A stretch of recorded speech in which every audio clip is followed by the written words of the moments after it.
7 to 9, it's Tingle and Coast. What up, Lord? What up, Lord? You can call me him. I'm Shaq Dixon in the whip with them RPMs. Gotta pull up to the check and shit out to them. Not trying to ball like Big Folk, then get out the gym. Monday through Friday from 7 to 9. When you see that notification, we about to go live. Hit this track and do you dance like you Karen Lacey. Run it back and turn Matthew to the house, baby. It's Tingle and Co. From 7 to 9. Come keep with the show. It's a new era. Let's get it, let's go. From 7 to 9. It's Tingle and Co.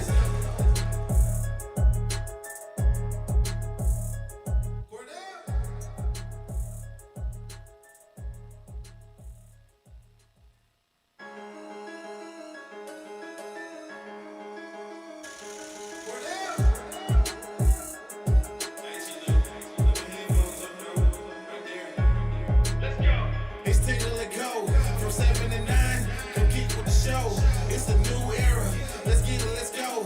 From 7 to 9. It's Tingle and Co. What up, Lord? What up, Lord? You can call me him. I'm Shaq Dixon in the whip with them RPMs. Gotta pull up to the check and shit out to them. Not trying to ball like Big Folk, then get out the gym. Monday through Friday from 7 to 9. When you see that notification, we about to go live. Hit this track and do you dance like you Karen Lacey. Run it back and turn Matthew to the house, baby. It's Tingle and Co. All right, good morning and welcome in here on this Wednesday morning as we appreciate you sticking here as we start off 7:10 a.m. like clockwork every Billy single day. Glasscock work. Glass clockwork? That's what I said. Okay. I Glass think. cockwork? That's his name. I know it is.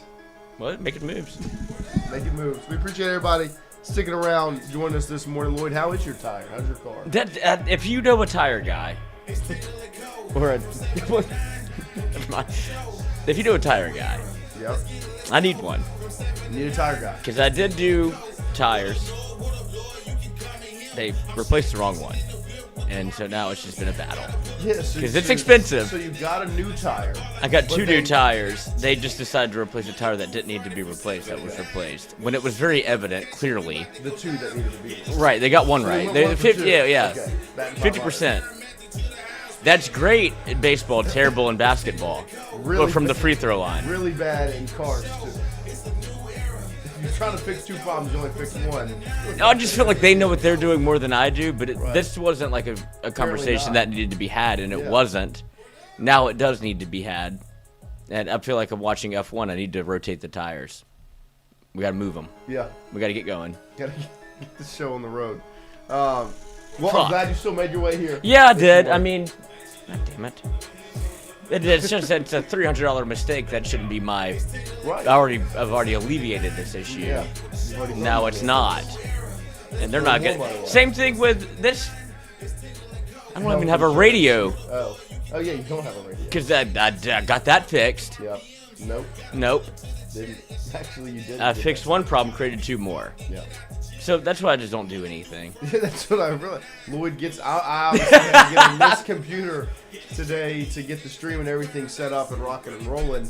And while we were waiting, I was like, I'm gonna get some of the things that me and Lloyd, some of the tasks we had listed out done. Yeah. He gets in and he's like, "Oh, I see what you're doing, really." And I was got like- He you. got mad at me. I was like, "What? Getting things done?" Well, I don't know if we're gonna do it that way or not. I didn't buy anything. I was just looking at it. I was Yeah. researching. Yeah. Oh yeah. It's like whenever your wife's looking at porn. It's like, oh, I mean, it's not really that. Think, what are you looking at? Nice. Okay, I guess The we acting. can do it that way.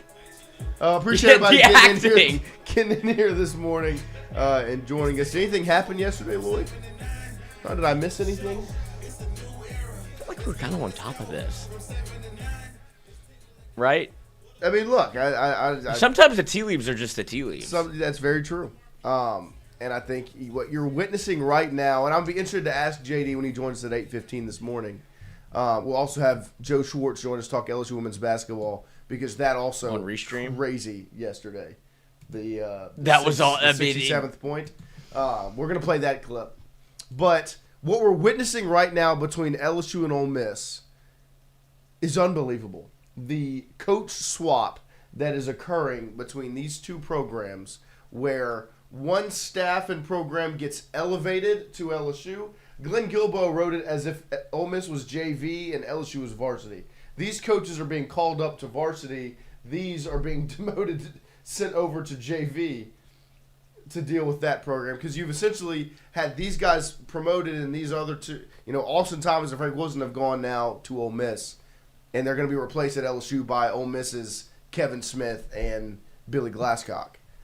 It is a literal coach swap. It's wife swap, but with coaches. Let's see what you can do with the program. And there are obviously a lot of feelings about it. The Kevin Smith thing is not official, but I think the writing's on the wall if you look at the fact that Ole Miss will be bringing in Frank Wilson after LSU's bowl game. He better. That Kevin Smith is headed to LSU.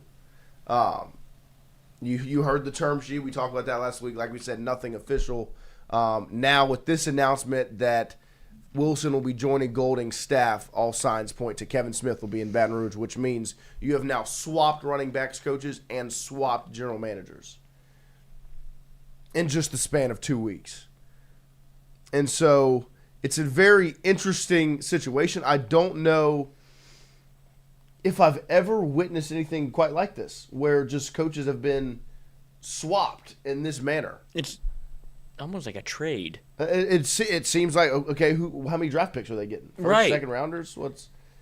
Would you say on the onset of this, before anything happened, and this was the end result, would you be happy or, I guess, agree or disagree with the decision that's been made? And it's, let's say it's just Coach X. Do I agree or disagree with the decision? Mm-hmm. Like I've said from the jump, you hire Lane Kiffin, you pay No, him. that's what I'm saying. It's not Lane Kiffin. It's Coach X. It's just a coach. Well, that's not how it works. So you're putting all your eggs in the Lane Kiffin basket. Is what I'm asking. If that's what LSU's doing, that's what I'm doing. Because we've done this before. Right. And I'm not saying it's right, wrong, or indifferent. No, I mean, I think that when we sat down, there were a handful of names that we said of guys you would like to hold on to, and I think it was 3. Right, you said 4. You said 4 names of guys you'd like to hold on to. You went 2 for 4. 50%. Right, 50%. In the tire business, not great. In the coaching business, okay. The 4 names that came up were Frank Wilson, Austin Thomas, Blake Baker, Corey Raymond. You 100% undoubtedly kept the biggest one out of those 4, Blake Baker, which in turn meant you kept Corey Raymond. Right, so you keep those 2, and the other 2, Austin Thomas and Frank Wilson. That is Lane Kiffin's decision, right? And the running backs coach is his forte. It's on his side of the ball. And those were guys that we hoped LSU would hold on to. Lane Kiffin had his general manager, Billy Glasscock, doing research into him. Happy with that decision and the job he's been able to do. Austin Thomas gets back to Oxford. And Lane Kiffin wanted to bring his guy over in Kevin Smith, who has done a very good job as a running backs coach. Who like I've said from the jump, if that's who Lane Kiffin wants, I like Kevin Smith. I think Kevin Smith is a good hire. It's Lane's guy. I trust Lane. Bring your guy in. And it just so happens that move means Frank Wilson is leaving. And it's a good decision by Pete Golding to bring Frank over there. So petty. I don't want the Ole Miss the fact that the Ole Miss fan base feels like they got one over on LSU is laughable to me. Well, they didn't. I mean, congratulations on hiring Frank Wilson. It's a smart move by Ole Miss. It is. They did not get one over on LSU. It's not like they went and stole Frank Wilson from LSU because he wanted to be in Oxford. The decision was made. They wanted to keep Kevin Smith. I think that's 100% the situation. Ole Miss wants Kevin Smith and Kejuan Lacey, and that is being and taken that's from the Oxford. Conversation, right? Do you take – because ultimately what you did was – look, and I totally understand it. If you're Lane Kiffin, who has a proven track record as being a head coach and having the people that he wants on staff to be on staff, like he and Kevin Smith 9 years together, we've talked about this. Everything that's happened is not surprising. Right. Like it feels like we've been kind of like seeing this play out in real time while reporting it in real time and be like, don't be surprised if this is the way that it's trending because this is the way that it's trending. If he wanted Frank Wilson to be on staff, he'd have been on staff. That was an easy decision to make. Yes. If he wanted to do it that You saw way. him handle it like that with Blake Baker. Exactly. Like, whenever he wanted to, like, Corey Raymond was kind of done in the shadows a little bit, where it was like, oh, I guess he's staying, because you started to see the commits fall. Like, okay, well, those guys are committed to Corey Raymond. Seems like he's on staff. Then there was this windfall about Frank Wilson or people staying or going because of him. And ultimately, they all ended up coming to LSU. Right. Then it was like, well, I guess there's that ongoing conversation with LSU and Frank Wilson. But then when you looked at it, it was pretty apparent that Frank Wilson wasn't going to be back if Kevin Smith was going to come to LSU. You see the term sheet, so it goes, oh, maybe that's Frank Wilson coming to LSU. Or staying at LSU and Kevin Smith staying. Ultimately, how it played out was, the way you anticipated from the jump. yeah, he was going to get his guy. Yep. And that's his guy, and that's his prerogative. The only reason I don't even say buck back, but the only reason I have a raise an eyebrow, we just did this. Right. But these feel like different hires and a different guy in charge. But when you looked at, would you not give Brian Kelly the keys to the kingdom before you knew who he was? No, I mean, you did. Right. That's what I'm saying. It's like, active. Right. No, I get it, because and we've said it it is very similar the way it has been gone about. But the context is you're bringing a coach over from Ole Miss to LSU who is handled. He brings you something. Right, and has also been in this era of college football. You were bringing a guy from Notre Dame who wanted to bring his Notre Dame people to Baton Rouge, Louisiana. Yeah, he made it south right, Bend. It was never going to work. Brian Pullian, director of recruiting. And so when you look at this situation, it's the same but different. It's different. I mean, it can give you the same feelings because you can be hesitant to the fact that it's being clean house, that whole deal. But it's very much different because the context is that you're getting an SEC head coach and an SEC staff and an SEC front office. You're getting all those things that were at a SEC school that made the college football playoff this season and bringing that to Baton Rouge rather than a Notre Dame independent Midwestern school and their staff coming to Baton Rouge and trying to figure that thing out. So it's going to be very interesting to see how it plays out because now you know the direction this is heading. And we're going to be able to witness in real time the way this all plays out. And does it not tell you that, and we kind of hinted at this, as we needed to shift our mindset and the way that we look at things in terms of LSU football, that it's now transfer portal based as opposed to recruiting based. Because don't get it twisted. Like Frank Wilson helped you. That's what he does. He helps you recruit. If there was not going to be an on-field role for him, that means he couldn't recruit, and then you no longer get that ability he brings you, right? If you're going to bring in, it's because everybody's like, oh, make him this coach or that coach or analyst. It's like, well, then he can't do the job that you want him to do. Ultimately, it wasn't, hey, I love the running backs rotation. That shit never mattered. It was go get us the best running backs in the country, certainly the ones from New Orleans. Like, because now you're looking at Harlan Berry and going, where are you going to go? Are you going to stay or go? Because you've seen the interview, the relationship that Frank has with his father. Right, those are the dominoes. Right, and with all that said, those are things that used to or were tangentially tied to how you looked at the LSU job because you have to go get the recruit. You have to go get the 5-star from New Orleans. Now, it feels like, wait a year.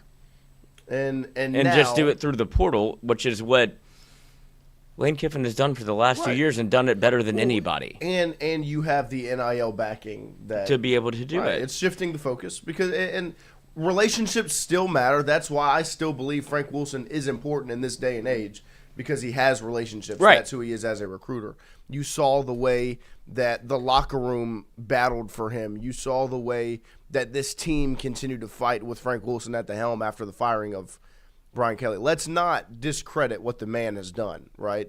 This season was a wash, and he got them out there to battle against Alabama, beat Arkansas and Western Kentucky in the battle against Oklahoma. They had 2 playoff teams on the schedule, and they could have won both of those games in a season where you could have all quit, right? It was done. After Brian Kelly was fired, the season was effectively over, right? But they went out there and they battled for the man. You saw the love they had for him when he won against when they got the win against Arkansas.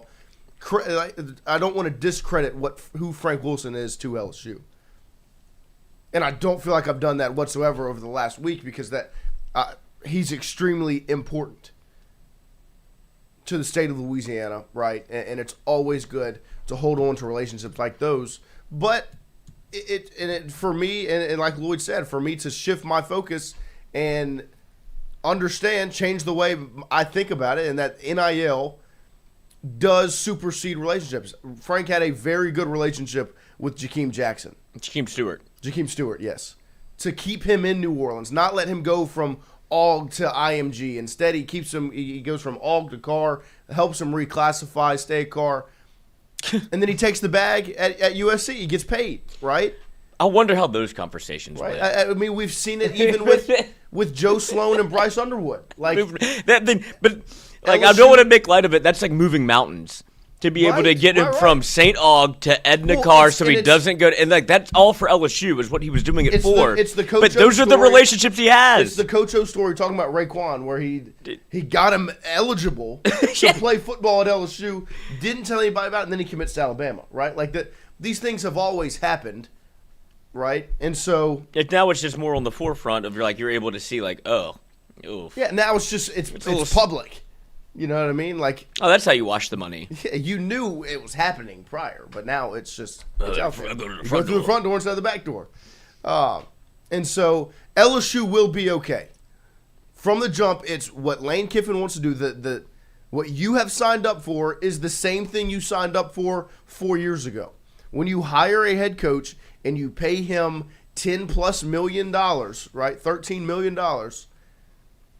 Because you were 7-5, you are hiring them to come in and solve your problems. Change it. And change and do it their way.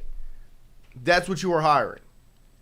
Whether you agree with some of the things or not, right? That's what I said. Like Kenny Darby, I loved as a recruit. I thought would be extremely exciting in the purple and gold. Lane Kiffin and his staff felt differently. He ends up at Kentucky.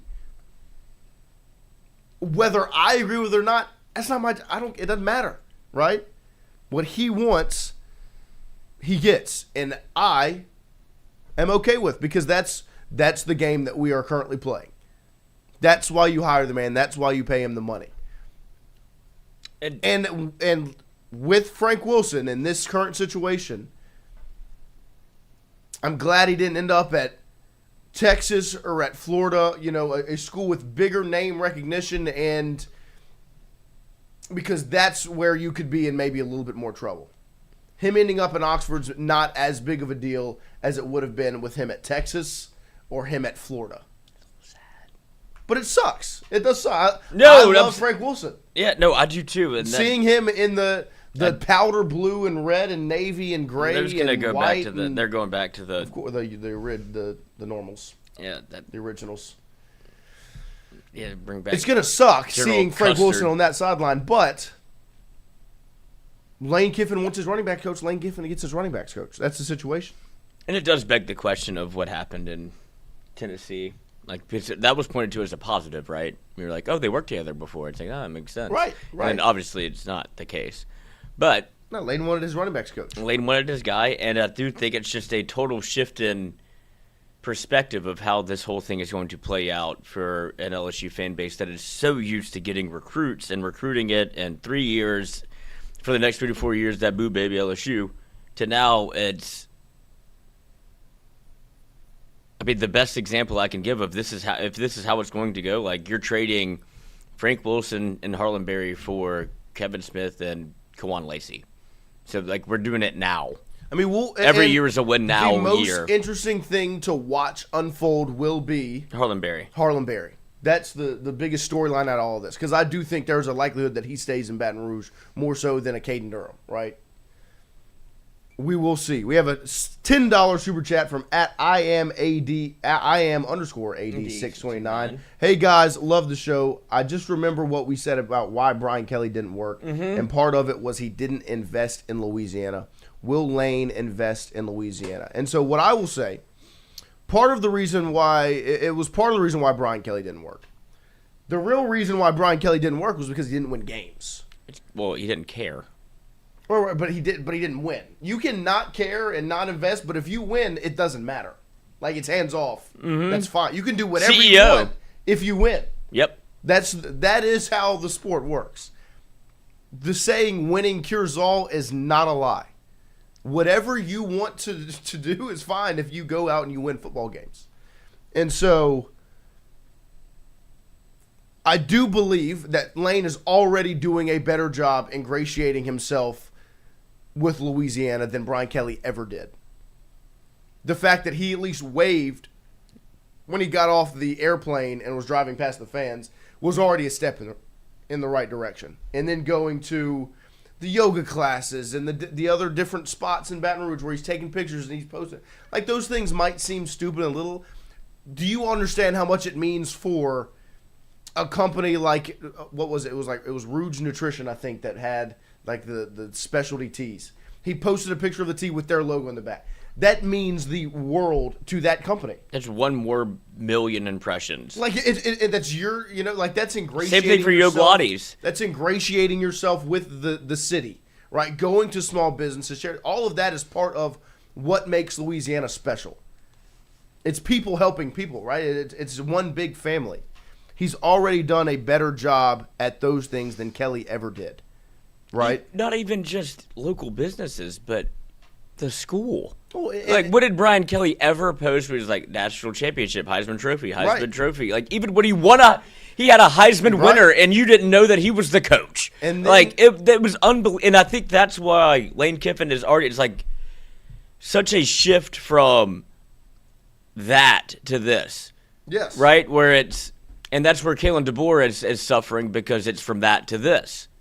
I don't want to be the guy that replaces the guy. In Lane Kiffin's case, I do want to be the guy that replaces the guy because they fucking hated him. And now I can do a picture of a T, and people are like, oh, man, look, that's pretty exciting. He knows where he is. As opposed to whatever happened the previous years. Right. And so that's where Lane wins in the PR battle of all of this, and that's why he's able to make moves like this, where it's like, oh, you're getting rid of Frank Wilson?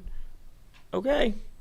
Right. No, but because whatever happened before this is like, get that out of here. You have a proven track record. Right. Well, so did Brian Kelly. Like, that's what I'm saying. Right. But this is a different one. But the SEC is different. This era of college, because I will say the biggest thing that made Brian Kelly, the biggest thing was the sport changed the second he got here. And that's where I will say the reason why the hire was viewed differently before than what it is now. And obviously because things happen, but the sport changed the second he got. The sport he had coached for 30 years and had been successful and won and got to playoffs and was one sport. The sport he started coaching when we got here with the portal and NIL and all those things, he was not ready for whatsoever. Lane Kiffin is prepared for this era of college football and has shown the ability to adapt. And he's been in this area of the country, this region, his whole life. And he's from Tennessee to Tuscaloosa to Boca Raton to Oxford. Like, he knows the Southeastern Conference. His mentor is Nick Saban, the guy that owns the Southeastern Conference and has done it here. And so that's why moves like these are okay. That's why you are able to sit back and say, you know what? I trust him. Because he's got the track record. He's done it at this level in this conference. And he's got a team that's going to play a playoff game in 3 days. And so whether you agree with the Frank Wilson not being retained and him ending up at Ole Miss move or not, right? I am perfectly fine with Kevin Smith coming in as running back coach. I'm excited for it. It's Lane Kiffin's guy. This is the guy you go pay $13 million to that we all wanted he brings what he wants to bring. And he's held on to the most important piece possible. So regardless of if you're as big of a Frank Wilson fan as I am or not, Lane Kiffin has crushed the initial process of him getting the LSU job and the moves he's had to make up to this point. The pie in the sky thing was, hey, bring in a whole new offensive staff, keep the defensive staff. That's what's happened. Blake Baker and his staff are chilling. They're still here in Baton Rouge. And Lane Kiffin has brought his offense and his offensive staff with him. And not only the offensive staff, but because I think it's fair to assume that Kevin Smith is coming now, right? 100% fair to assume that. But he will, like, that feels like that's what you're doing, or else you wouldn't have moved on. The other move, which is the Austin Thomas, Billy Glasscock. right? And that's where I think that's even a bigger shift of let him do it. Like the people that he trusts, he's bringing in. And 100%. It's hard to disagree with what they've done from a front office perspective. And I love Austin Thomas. And I think that was the pie in the sky. It was like, keep Austin Thomas, keep Corey Raymond, keep Frank Wilson, and keep Blake Baker, right? And Blake Baker felt like the one that was the hardest one to keep. You kept that one. But before you come into LSU, like, this is the way that it's done. We've preached this message and narrative forever. These people know how it works here. They can help you succeed in terms of what Louisiana is, having that, ingratiating yourself, all of those things that we've always said, like a part of the culture. Like, there's people that know how it works here. You should let those people do the job because that's how it works. And that's part of the Nick Saban tree, right? Like, these guys that understand the culture and how to do it and how to recruit it, and like the people that you need in different pockets of the state do that. Lane Kiffin has bucked at that a little bit, but he's also done it at a place that is much harder to do it. Notre Dame has all the resources in the world. Right. Has an inside track. Like, right, wrong, or indifferent, Notre Dame, it's harder to get into school there, but I'm sure they can move a little bit if they need to move and shake. Ole Miss is the easiest school to get into in the Southeastern Conference, and not many people are looking at that as S-tier school to go to before Lane Kiffin got there. Right. LSU was always going to live in that realm of 4 to 5 star. Well, it may be the premier program, but always has the potential to be. And so now you have a guy that's been able to – he actually built something. Brian Kelly rebuilt Notre Dame, but he already had the brand of Notre Dame. There was always going to be something. Ole Miss has never been any – I'm sorry. It's never been anything. You have Eli Manning tripping over a foot and Patrick Willis. Awesome. Laquan Treadwell. I can't think of anybody else. So, what Lane Kiffin did there is extremely impressive to do it in the SEC and in the Southeastern Conference where it's hard to win. And you go from, we've never won 10 games in my lifetime to we always win 10 games. Now we win an 11, and now we're in the college football playoff. Well, LSU's over here tripping on its dick. Well, now he goes to LSU, and it's like, okay, like if you could do that there with those people, come to LSU and do it here. Well, and I think one of the biggest things is the contracts were all very similar from his salary, right? His salary, the contract offers, Ole Miss, Florida, LSU, were all very similar. That's not the difference that he said was the commitment to NIL money and the roster. Which to me, if that's what you're going to commit to, right? If that's your swaying piece, that means you're committed to winning in this era of football. If you're going to say, no, I'm going to take the job that's committing the most money to my roster, or if you're choosing LSU, if LSU and Ole Miss are giving you the same contract and you're choosing LSU, it means you want to be at LSU. You should be excited for what is in front of you if you're an LSU fan with what has transpired over this first couple of weeks of Lane Kiffin being the head coach. I'm going to be very interested to see how some of these dominoes fall because that's what's next, right? You now need to hire a running backs coach. Kevin Smith likely is the guy. Okay, does Kejuan Lacey truly follow? I think they are a package deal. That's what everything's been reported. That's what it sounds like. There's a voicemail. going to Baton Rouge, right? What does that mean for the current 2 running backs in the LSU running back room? Caden Durham and Harlan Berry. Caden Durham, to me, I would assume likely on the way out. He will be a true junior next season, not from Louisiana, was recruited by Frank Wilson. There's just not many ties besides the fact that he's been here for 2 years. Harlan Berry's the most interesting talking point in that discussion because he was a true freshman. He's got 2 years left in college football.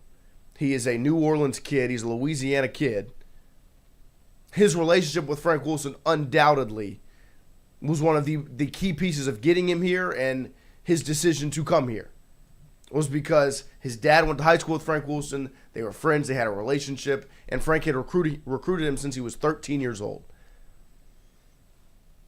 And so it's going to be very interesting to see where and how that unfolds on the Harlan Berry front, especially because he's a extremely talented football player, would be outstanding in Lane Kiffin's offense. And I personally believe if you sit him down, you lay out what you can do with Harlan Berry in Lane Kiffin's offense, and the NIL money is there, Louisiana guy, stay in Baton Rouge. But we're going to see how it rolls out. It would have been more concerning had Frank Wilson ended up at Florida or Texas, because those were 2 schools in Harlan Berry's top 5 along with LSU. I think USC was the other one as well, for where he was going to go play college football. So he was recruited heavily by both Florida and Texas. That is where my concern would have resided more had Frank ended up in one of those places. Obviously, Jabbar Jalukin's up at Texas. I don't even know what's going on over at Florida. But Frank goes to Ole Miss. That's not the same threat that Texas or Florida would have been. But it is still a threat because of the relationship with Frank Wilson. What do you think he does? Who? Harlan. Stays. I think the conversation of sitting down, looking how Lane Kiffin and this staff can use him, right? The proven track record they have with running backs, even with Lacey coming through that door, Harlan Berry will still get to play. Because you view... And also, and I don't think this is the reason Harlan Berry makes a decision is because of NIL, you can also sweeten the pot. Along with laying this out from a football standpoint, you can match the football mind with the financial discussion. It smooths a lot of things over. 100%. Where it becomes, we were committed to Frank Wilson, wanted to do it. I want him to take care of my son. These are literal quotes from the parents. Like the mom is saying, like that, Frank, you better take care of my boy. I'm giving you my prized possession. Part of that being your prized possession is what he brings in monetarily, I would imagine, because he's a very special talent. So you want to get paid for your talents. LSU can make this kind of, look, I know it's not the guy that you committed to, but here's an extra. Well, and here's the plan we have laid out for you. And it will. Would you rather him play in a bad offense or a good offense? A good offense. And then he can get drafted. But do you view him as the reason you think he stays, and I guess his role, if Kewan Lacey comes over, as like continues to be like a change of pace back? I would use the word weapon. I would believe Harlan Berry in a Lane Kiffin offense would get split out wide, would be a slot receiver, will be a running back in the backfield. They might go 2 backs in the backfield. They would even go Wildcat with Lacey as the quarterback and Berry next to him. Like with the creative mind that Lane Kiffin has and the way he's used athletes, he would be a change of pace back 100%. Like it would be Lacey. They're not a feature. At Ole Miss, he would be a feature back if Kewan Lacey leaves and he goes one for one. And I think that I think it would be 20 carries for Lacey, 15 for Berry, 17, 12. It would be he would still get carries. I think he would still be on the field a bunch. But no, he would not be the featured back if Lacey was here for a year, and then 1 year, then you are the featured back. That's what I think is the more that's the hardest selling point, but I think that's the most interesting selling point. is you get another year to develop. You're not. It's like you're not going to play, but then you have a year to understand what Lane wants to do offensively. You have Kumon Lacey who understands that he can help you, and then your junior year in Lane Kiffin's system with God knows who else, whatever he brings in at quarterback. But because that's the other part of this, like he's also going to get carries. Lane Kiffin's quarterbacks run. That's non-negotiable. Oh yeah. And Garrett, like if he had Garrett Nussmeier, but at the same time, get ready to learn dirt, buddy. There are no shortage of plays. No, exactly. With Lane Kiffin offense. How many did they run against LSU? 98. I mean, they ran 90 plus plays against LSU. There's enough carries in 90 plus plays for two backs and a quarterback. And so I think that there is a real plan of action, a course of action that you can lay out in front of Harlan Berry, along with the financials, to get him to stay in Baton Rouge. I think that there is a likelihood, and I feel like that is how I feel it's most likely going to go down. Durham, I would assume, is gone. Whether it's he follows Frank or he goes back towards home. Those would be my two assumptions. Whether he goes to Ole Miss with Frank or... And Texas just had a running back hit the portal also. I would think more Oklahoma than Texas. Yeah, DeMarco Murray was his big recruiter. And he had a very good... He had, like you said, very good relationships. Track there. That was his... It was Oklahoma or LSU. I thought he was going to Oklahoma. From Caden Durham, from what I remember. And so I think that it would be Oklahoma or Ole Miss for Durham. And I think Berry... It would be, and I think this is the thing. Barry will also open, like the market will be open. It's not going to be between, do I follow Frank or do I stay at LSU? Jabbar Jalouk is going to reach out at Texas to try to get Harlan Berry there. They're going to reach out at Florida. They're going to reach out to you. Everyone's going to reach out to the star-studded true freshman. Those things are going to happen. And so we'll see the way that it kind of plays out. That's going to be the most interesting domino to fall to me in this whole conversation. It's not going to be what happens with Smith and Lacey, because I feel like that's kind of not set in stone, but you can tell the direction that's going to go. The part that I am waiting and watching the domino to fall is Harlan Berry and his decision, because that's the one where you don't really know which direction it's going to go. The conversations are going to stir up at other schools. They're going to, obviously, the Frank Wilson to Ole Miss, and the potential to stay here in Baton Rouge, kind of sit and wait and see. And so we will see. But the big news, obviously, was that Frank Wilson is headed to Oxford after the bowl game, where he will still be LSU's interim head football coach. And I do believe LSU will allow him to coach the bowl game. They're not going to go ahead and shut that down just because he's taking another job. A little jab at Ole Miss there. But he will head to Oxford. And look, one thing I do disagree with is I don't like the smear campaign that's running around Frank Wilson. Just because Lane Kiffin is not retaining him and Kevin Smith is coming in, my main point has been two things can be true.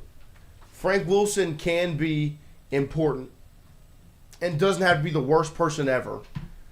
And Lane Kiffin bringing Kevin Smith in can be the right decision. Those things can both be true. That's the only thing that I've disagreed with in this whole thing, is the change of pace and the discussion around Frank Wilson on social media throughout this process. I wish him the best of luck in Oxford. Like I've said, whatever Lane chooses to do, I agree with. I agree with bringing in your running backs coach. His track record of what he's done in the run game and the way his offenses have looked, I want that. That comes from Lane Kiffin and Kevin Smith. Get that here. Make that happen. But we don't need to trash and diss Frank Wilson on the way out. Frank Wilson was not the problem. Austin Thomas was not the problem. Just because they are not sticking around and they are leaving does not mean they were the problem. The problem we got rid of. We all know what the problem was. It was the man up top. So let's not change what the issue was. We already knew who the problem was. And it was Brian Kelly. That's who the issue was. The reason why LSU was a failure this season and things didn't work was because of Brian Kelly. He was the problem from the jump. And I think that's part of the other thing that LSU fans like. It's almost like you're molting, you're shedding your skin of what you're used to, because what did Brian Kelly bring to the table, or what was he supposed to bring to the table? Fix it. Yeah, fix it. Like it's the train was getting off the tracks a little bit. And it was. No. And he stabilized. Yeah, we put more coal in the engine, and now it's chugging along. And then he just stopped putting coal in the engine. He's like, look, I did what y'all wanted me to do. I'm kind of, okay, we good here? No. Now you have to win. And did he put too much coal in the engine for his, maybe he ate too much when he got to the table? It was like, oh, this could get 1 year SEC championship. You're in the game. You went and got Jaden Daniels, and then you won a Heisman Trophy. But it's like you could never marry the two. But what did you actually bring to the table? That stability, and that was about it. You were an 8-4 program, 7-5. That's not good enough. But he did stabilize it. What you get with Lane is one thing and one thing implicitly: offense. And so you have to shift the way that you have to shift the way that you think about what decisions he's going to make, because what I do works. It's not a CEO mindset. It's not I can help your program get stabilized. It's no. The way that I do things, trust my decision-making on this front, because I'm bringing you an offense. Right. And that's what you just have to, because it's always been there. There's a track record. Right. So whatever he wants, if Harlan Berry does leave, if it is bringing Kewan Lacey or Kevin Smith and all of these things that like you may not agree with of how LSU used to do things, if he's making moves that will help you, at least you know you have the one thing. That's why you're so excited about Lane Kiffin coming here, is because, okay, no matter what, he's going to impact one side of the football, regardless. You can't say that about Brian Kelly. He doesn't do anything. Right. He looks from a 1,000-foot view in Naples. He watches LSU football. Lane Kiffin, and that's part of the allure of what he's been doing, and whoever his, whether it be him or whatever his PR team is, of like, the 3:15 a.m. tweets are wild, but at least you're in the building. Right. Like, when did you ever see? Yeah, you're here. You never knew where Brian Kelly was. Is he in the building? Is he at home? Is he in Florida? Is he not? What are you doing? Getting divorced? I don't know. He was around allegedly. He was just not really tangentially tied to the program. Lane Kiffin is at least ingratiating himself to the LSU brand to the point where, like, okay, this is a different level of caring. And he's in a great spot to do it this way, because the person in front of the person before you didn't do that. Right. And Orgeron cared too much, and then didn't care at all because he got Louisiana'd like one of us. He literally did what all of us would do, except for you, maybe. But yeah, if I win a national championship for LSU and I'm from where reserve cut off, I'm probably gonna have a couple, and I earned a couple. And I'm going to get a couple of years with that as well and be like, they're still not mad at him. Because, like, he is what LSU was. Now, Brian Kelly, the exact opposite. And that's what you needed because of Louisiana itself. Right. But now Lane Kiffin is, you get to step in. It's the opposite of, like I said, with DeBoer.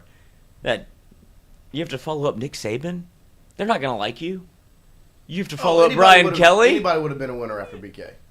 Yeah, it's the easiest. And you got the biggest win you could have gotten. You've won the PR battle, and he's winning like the just the optics of it. Right. Where Lane Kiffin, historically,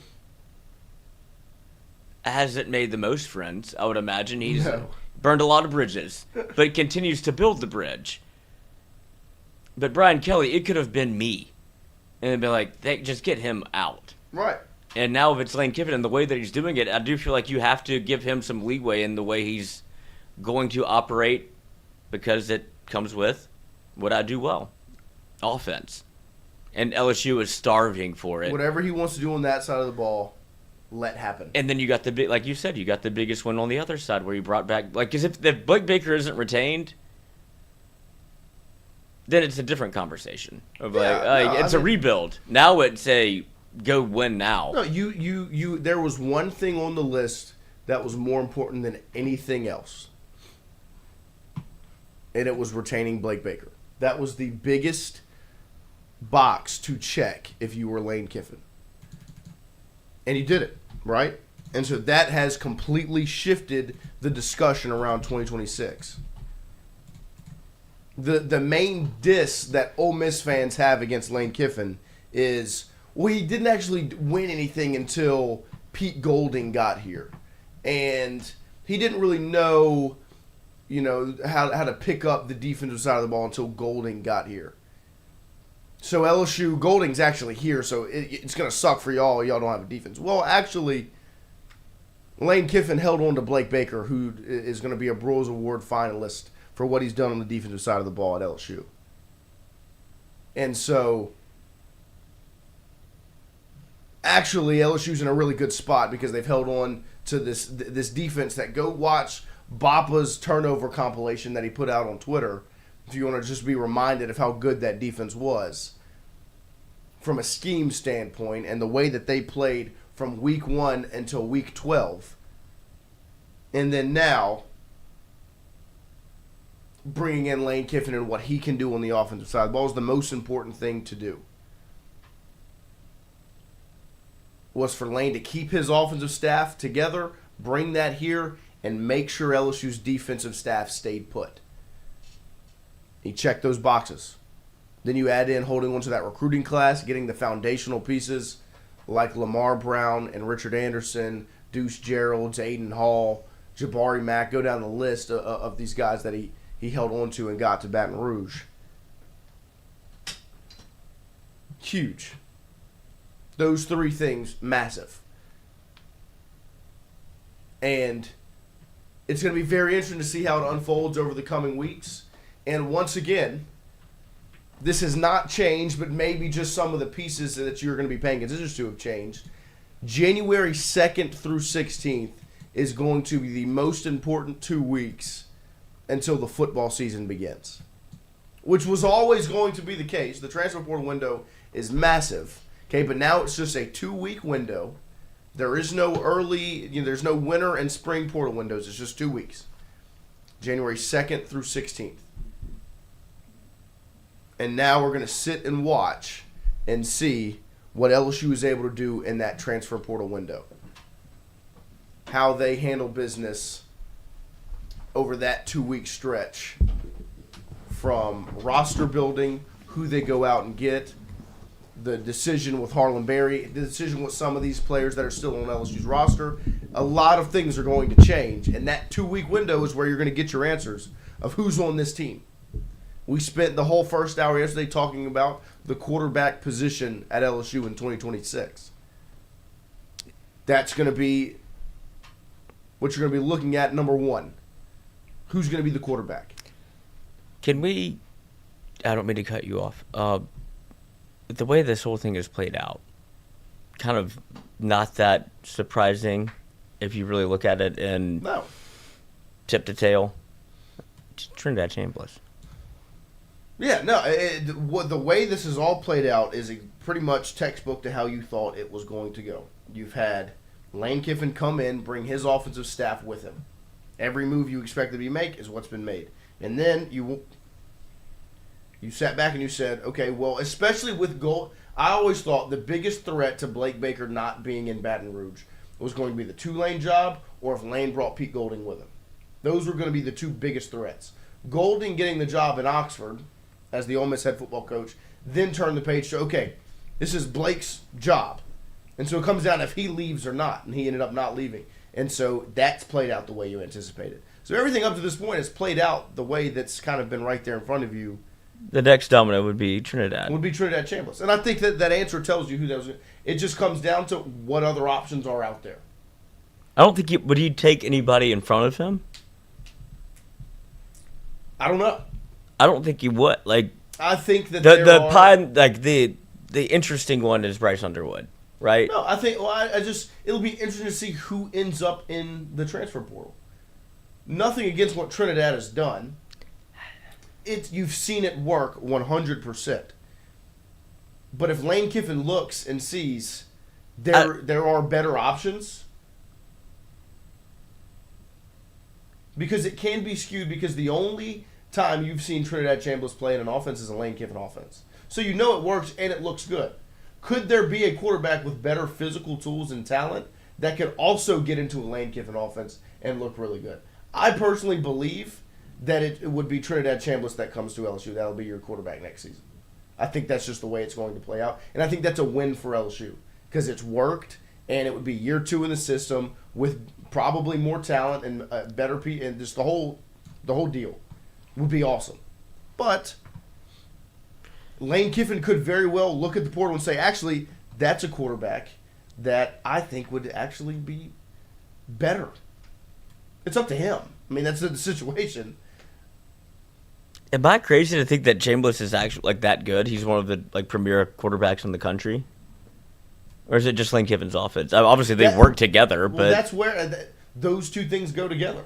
We've never seen him outside of it. If it's not Underwood, then I want Chambliss. Yeah, no, I think that's the way majority of people feel. Oh no, they want Leavitt. Everybody wants Leavitt. I don't. No. That's a wild card to me. Just don't know. And I also think you're also waiting on that waiver that Trinidad and his camp have put up. Not Ole Miss, not LSU. It's Trinidad and his people, his agent. They've put in the waiver. You're waiting to see if he gets that. He should. But you don't know. We're supposed to get an answer this week. All right, you'll find out.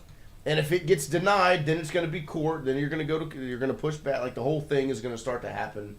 The dominoes are going to start to fall, and then it just comes down to timeline. Okay, well, if it gets denied and they're going to court, do you still commit the money in the port? Then your conversation around 2 quarterbacks is even more of a big deal because Chambliss would be a wait and see. So we'll see kind of how that unfolds. That's going to be the most important announcement of them all because you heard Trinidad's answer. He's leaving. Yeah, that's he's leaving. That's why I brought it up. He wants to come to LSU. Yeah. And so it's all right there, but it just comes down to if Lane identifies something else that he thinks might be better. And so... Or possible, because if he doesn't get the waiver, then it's well, we can't do it. But, also, this is just me. He gets denied, just play him anyway. What are they going to do? Yeah, why not? I mean, who's going to make a rule? Y'all can't play anymore. Right. Said who? $5 super chat from Cody Boudreaux. The Ole Miss running back looks like prime Joey Porter. We've also got... The linebacker? I guess. Okay.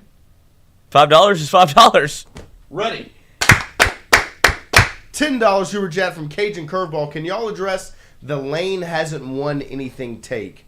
Our fans not believing in a guy who coached under Saban and has Ole Miss in the playoffs. They haven't won anything ever. Look, the Lane hasn't won anything discussion. It just comes down to one thing. Where has he been? That's the question. Has he been at places where you can win national championships? I would say he's had one stop that he's been at where you can win a national championship, and that's USC. And he was, 35?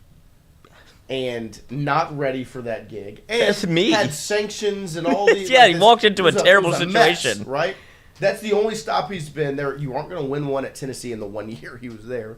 You aren't going to win one at FAU. And you don't win national championships at Ole Miss. But what he's done is he's got Ole Miss in a position right where now LSU is not to win a national championship.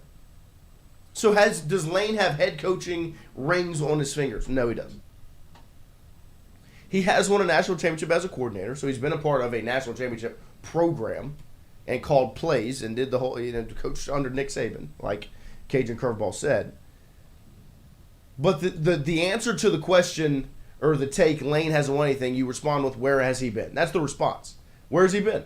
He's been at places where you can't win a national championship. How many championships did Saban win before he got here? None. So he came to a place where he could win one. How many did Les have at Oklahoma State? 0. And so guess where you go to a place where you can win one regardless of who you are. How many did Ed have? None. He was a failure. Nothing against Ed Orgeron. Well, as a head coach, he was a failure before he got to LSU. I mean, he fucked up Ole Miss. I mean, so if you're gonna put apples to apples, look at what Lane did at Ole Miss versus what Ed did at Ole Miss.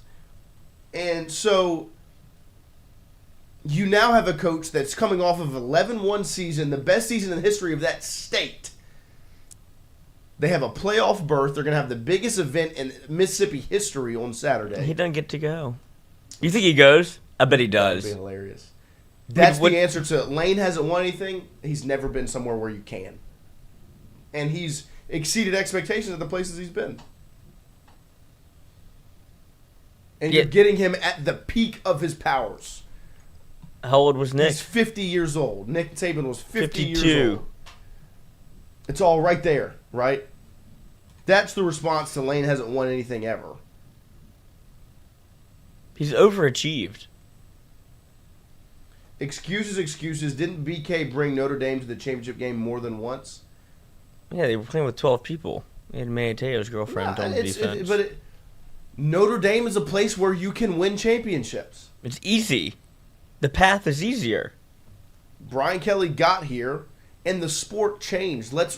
We need to include context in everything we talk about. The sport the man had coached for 30 years. I'm not trying to give him excuses because I'm not a fan of BK. He could have won and didn't. The sport he had coached for 30 years changed the second he got here. And he didn't want to change. He should have stayed at Notre Dame. In all honesty, he made a mistake coming to Baton Rouge. If he stays at Notre Dame, it's the best gig in the sport. It's the easiest job out there. I bet We also have a $5 super chat, Cody Boudreaux. Oh.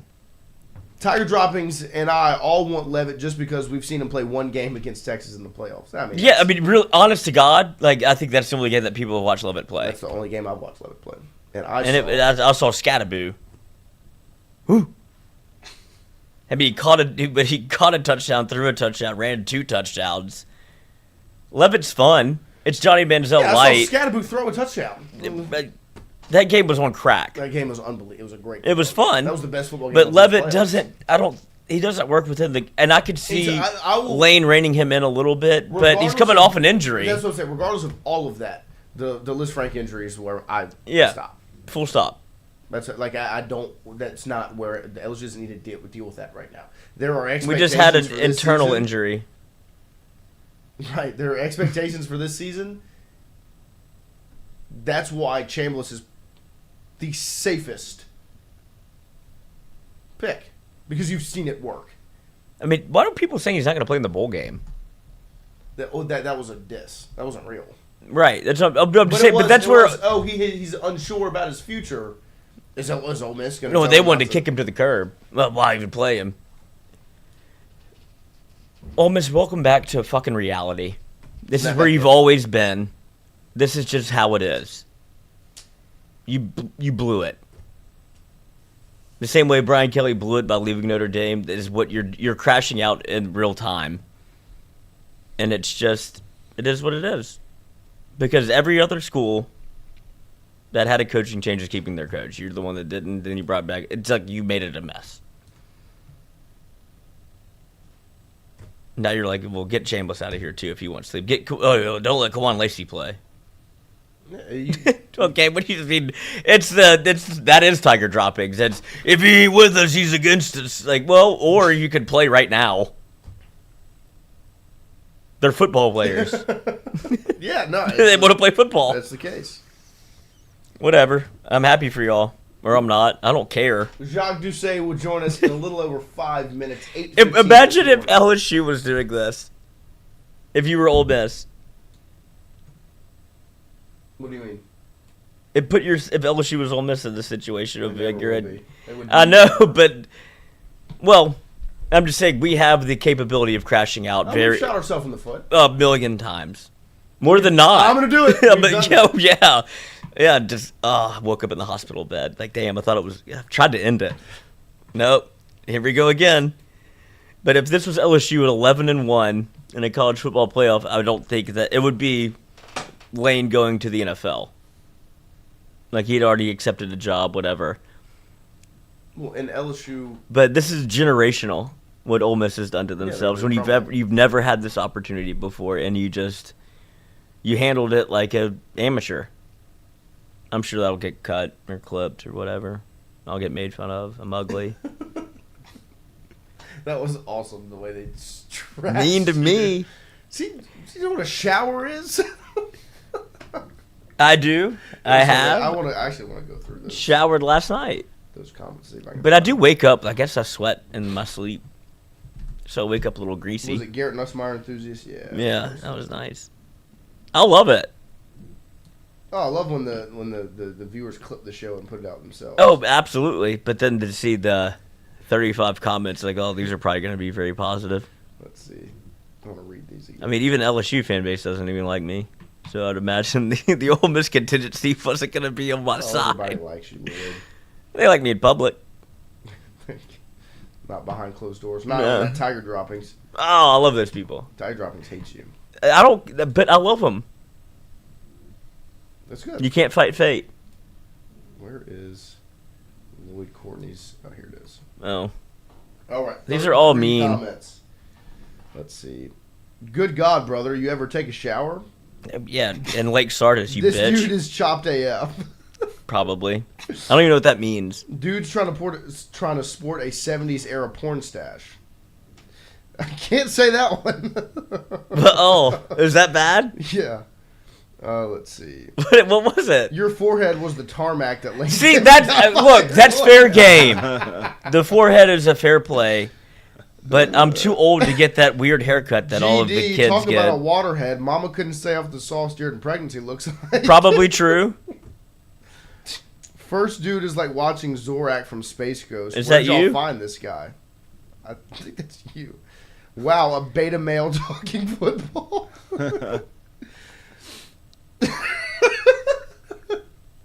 When was the last time you showered? Am I beta? I don't think so. I think I'm pretty. I'm the one talking, bitch. Oh, that's awesome. These are good. I love it. The My internet's the favorite best is place in the world. My favorite is your forehead was the tarmac. Yeah, that see, Lane those Kiffin are got fair. fired on. I'll take. There's nothing I can do about it, though. That's not. This was. You're basically making fun of a Virgil disability. Blue Crab Webster.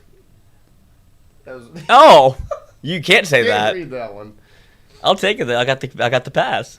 This dude's chopped AF. But the forehead, Good, look. Good God, brother, you ever take a shower? I do shower. I showered To today. be fair, we've also asked Lloyd that question. Yeah. Yeah, I mean, I wore this yesterday, but that's because I'm working too hard. And Gotta then keep you the takes hot. You responded to him. You said, "In your tears, friend." He said, "Tears of joy, you'll find out." So he said, "As long as the water's warm." See, Good job. I can dish him. It's Kevin Durant. I log on, talk my shit, and log out. At Mont Dog Beats, give Lloyd a break. He almost died live on air. That is true. That was awful. True. I'm better. Brian Burgess never noticed. The forehead. He said never noticed, but Lloyd does have the Peyton Manning forehead. I know, but y'all can't make fun of me because it's a disability, essentially. Cody Boudreaux, $5 super chat. There we go. Lloyd, I lift Brazilian BJJ. jiu-jitsu I knew that. and have amazing cardio. I'm here to defend you. Shout out. Thank you. You're safe, Lloyd. And I got Nymeria. And you got Nymeria, and you have us. Oh, I've never been in a fight. Really? Now, have people fought for me? Absolutely. Have I started fights? Of Yes. course. My move back in the day was put my Hunter finger Hall, Dadgummit, I'm 15 minutes behind, but are y'all roasting my guy, LC? I love LC. and also have him in my corner. You do. I think I have that saved on the desktop of my computer. I do. Fuck! Right there.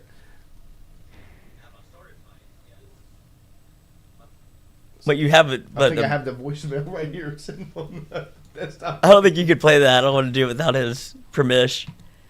Right? Or should we? I don't know. We'll take a quick break here. Jacques Doucet is going to join us in about 2 minutes. We'll be right back with more Tingle & Co. right after this. Well, fuck, LC. I don't even remember what was said in it. Oh. Make sure the mic's muted. and a great selection of anything you may need.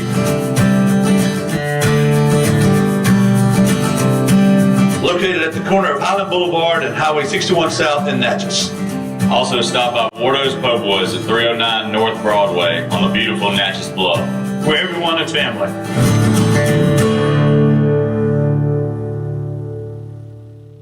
When it comes to your home, the roof over your head matters. At CAS Roofing, we don't just install shingles, we build peace of mind. With years of experience and a commitment to craftsmanship, our team shows up on time, gets the job done right, and treats every project like it's our own home. Whether it's a repair, a replacement, or a storm damage that caught you off guard, CAS Roofing is ready. We're local, we're dependable, and we stand behind every nail, every shingle, and every promise we make.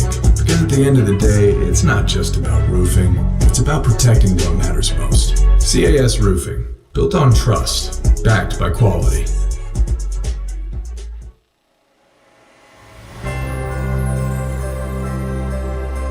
I'm Tom Granning with Go Mart and Wardo's Po' Boys in Natchez, Mississippi.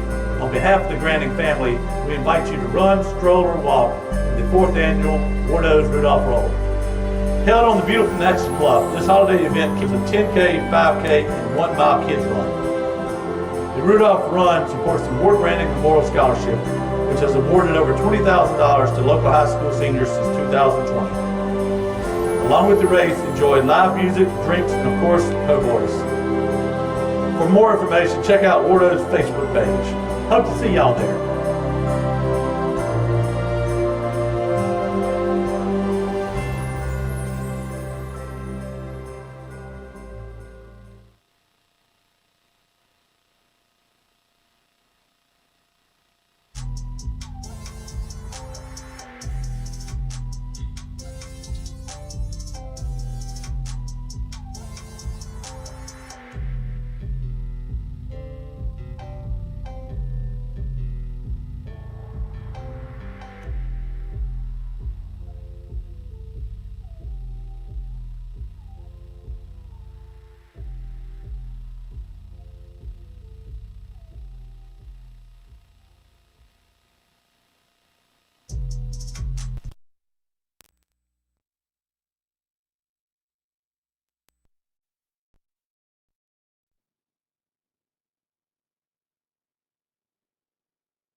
All right, welcome back here to Tingle & Co. here on this Wednesday morning as we've rolled right into hour number 2, and we are joined by the sports director over at WAFB, Jacques Doucet, who's making some time for us this morning. JD, we appreciate the time.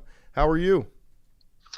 Oh, good morning. I'm on my way to the mighty WAFB. I'm nice and domesticated. I've got my coffee and got a little shoot to go on at 9 o'clock. Gail Benson, the owner of the Saints and the Pelicans, is in town to do a charity event with Todd Graves from Raising Cane. So I'm going to do that at 9 o'clock and got some other things going on. But good to be with you guys this morning. She's going to hand the team over to Todd? Yeah, I think that's the announcement, Lloyd, is that Todd Graves is buying the Saints and the Pelicans, and it's going to be the Raising Cane Superdome, and I don't guess we can mix chicken fingers and smoothies. That wouldn't taste so good. Well, no, you just put the sauce in the smoothie cup. That's right. Well, hey, people drink that stuff, right? They drink the Raising Cane sauce. They drink smoothies. I think we're on to something already this morning. So, no, everything I just said is totally not true in terms of before that gets clipped and somebody makes a headline or something. No, but the Saints, they won a couple of games. They're starting to find some confidence with their rookie head coach and rookie quarterback, and so hopefully, they play another winnable game this weekend. I think all the games down the stretch are winnable from what I've seen and remember. So that's going okay. But what are the Pelicans? Are they 3 and how many games have they won? I think they're on a 2-game win streak right now as they've gotten to 4 wins, maybe 5 wins, something like that. Mm-hmm. Yeah, and Zion has played how many minutes so far for the not minute. Yeah, they're at 5. They're 5 and 22. 5-22. All right. Well, I'm not good at math. We double that. We go to 10-44. Yeah, that'll be about the record around the All-Star break. That sounds great. Yeah. Well, it's interesting. I don't want to air too much inside baseball, but the press release said that Ms. Benson will talk about sports, but will not answer specific questions about personnel, players, whatever that. So in other words, don't ask about Mickey Loomis and when are you going to throw him out or some of that stuff. So anyway. Yeah, I mean, I'm sure social media is not going to run crazy with the fact that Todd Graves and Gail Benson will be together. With like Lloyd did about 5 minutes ago. But well, I don't know if we're going to get Lane Kiffin on a Raising Cane's billboard. You know, he's nice and thin now. He's lost all the weight. He's transformed from the kind of chubby, bloated FAU Kiffin to cheekbone Kiffin at LSU. So I'm not sure if he'll be on any billboards.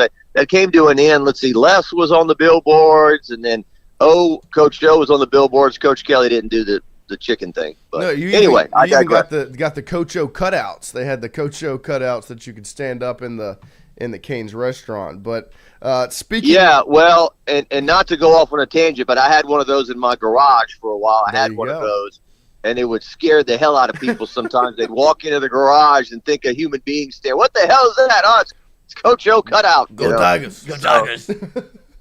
Yeah. So I think my dad wants to cook Coach O a gumbo during the Christmas season and wants to have him by. If that happens, I'll be sure to let you know. Oh, that would be awesome. That's the Jacques talk we all want to see. Yeah, it is. Jacques talk after dark. Yeah. We'll have to have subtitles for the French when they start speaking French. Oh yeah, the translations. But speaking of Lane Kiffin, there was a decision that was announced yesterday as Lane Kiffin has made his assistant coaching hires, and there were two spots kind of left up in the air at running backs coach and defensive line coach. But there seems to be some sort of direction, as yesterday it was announced that Frank Wilson will be headed to Oxford to join Pete Golding's staff after the bowl game, which I think would be safe to assume that potentially Kevin Smith would be headed over to Baton Rouge. Nothing official there said, but that's just kind of the direction I think most believe it's going to go. What are your thoughts on that decision, that announcement yesterday? Well, I'm not a told you so type guy, but that to me made perfect sense. Like, okay, you're going to let Frank Wilson go. We're in a war here in the SEC of personnel and war secrets and all that stuff. That Ole Miss would go hire Frank Wilson. I think Frank has been on the Ole Miss staff before, if I'm not mistaken. And so I think that's a smart move on Ole Miss's part if that indeed goes through, and that happens. I think obviously very strong in the recruiting game, strong in New Orleans. I think from LSU's perspective, I think there's been a lot of outside pressure on Lane Kiffin to keep Frank Wilson on the staff in some capacity. I think that we've seen it from not pressure, but when I did a feature on Harlem Berry's parents and before the Oklahoma game, and real nice, humble people. They were hopeful that Frank would stay on the staff. I did an interview yesterday with Marshall Faulk, NFL legend, now Southern head coach. He and Frank Wilson are the same age. Played high school football at the same time in New Orleans. Marshall knows Frank very well. Marshall spoke very highly of Frank, said that it'd be smart for Lane to keep him on the staff. We've heard this from a lot of different people, and I guess to be objective about it, two things can be true. You'd like Frank to be back if he can be back in some capacity, but also realize that if he's not back, that it's not the end of the world. That certainly he was part of some great staff, some great teams like the 2011 team, but he wasn't on the staff in 2003, 2007, 2019 when LSU won national titles. So I think that it would be nice to have him back, but at the same time, you have to allow for Lane Kiffin to do his job, start a relationship, so to speak, without conditions. You bring him aboard to turn things around. You're not winning enough football games. That's why Lane Kiffin is there to begin with, and you have to let him go about things the way he wants to go about things. And it's kind of hard to make – it's impossible to make a transition that will please everybody and make everybody happy. I mean, certainly looking back on Brian Kelly's transition, he cleaned house basically on everybody. I mean, even people like Greg Stringfellow were, moved out shortly after Brian Kelly became the head coach. You look at Brad Davis, I think was the only coach that was held over, and he was only on the staff for a year. So I think Kiffin will probably do a better job in terms of cleaning house, but yet hanging on to people. Obviously, with Blake Baker staying, Blake Baker connected to Kevin Peoples and Jake Olson, Corey Raymond. Defensive side of the ball appears to be, pretty set. Offense obviously was horrific, and changes being made there. But those are just some of my kind of thoughts on it. Makes a lot of sense for Ole Miss to make that move if that is indeed what happens. And like you said, the retention of Blake Baker, in my opinion, was the biggest move that Kiffin could make in Baton Rouge, and he was able to pull it off. And that has, and to me, accelerated maybe the timeline for success looking at 2026. But I think what's brought some people back down to earth away from those high expectations was seeing that schedule come out at the end of the last week when you saw the gauntlet that LSU was going to have to go through next season. What were some of your takeaways looking at that 2026 schedule for the Tigers? Well, first of all, to think that LSU is going to play back-to-back home games against Alabama and Texas. Wow. Like, serious? Like, I mean, talk about two of the biggest name brands in college football. You think of big-time college football, and the fact that LSU's got back-to-back home games against those guys is pretty cool. Speaking of cool, perhaps cold, I also saw November 21st and November 28th, you're playing back-to-back road games at Tennessee and Arkansas. I'm already thinking about, I'm such a wimp about the cold. Those appear to be two pretty cold places to go. Arkansas, November 28th, has got hell written all over it. I've been up there plenty of times. Nothing worse than, I think, 2014. That was terrible. When they got beat 17-0, I think it was like 29 degrees with a wind and all that. But that I don't know. I'm trying to look back. I don't know when's the last time LSU has finished the regular season with back-to-back road games, back-to-back SEC road games. But 7 of the first 10 are at home. Your SEC opener, obviously, I don't know if Lane Kiffin's going to need the National Guard to go back to Oxford or not for that. I mean, there's definitely no accident in the fact that LSU and Ole Miss are playing the SEC opener. I think the entire college football world will be watching that one. Clemson, once again, despite Clemson not having a great year, despite LSU not having a great year, that'll be a highly hyped, huge season opener in Tiger Stadium. Trying to remember the last time, you've had a season opener in Tiger Stadium of that kind of magnitude. It seems like in previous years you've either been playing the neutral site game or you've been playing against a team that you can beat in the season opener. Of course, you haven't been able to beat anybody in the season opener until this year. 1-0. 1-0, babe. Won the Clemson game, and that was the big off-season talking point. Finally won it and started 4-0, number 3 in the country.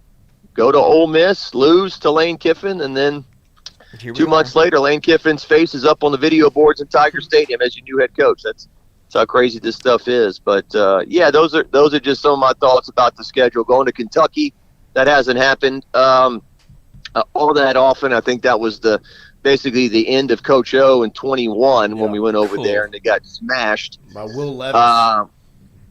What's that? Yeah, Will Levis. That's right.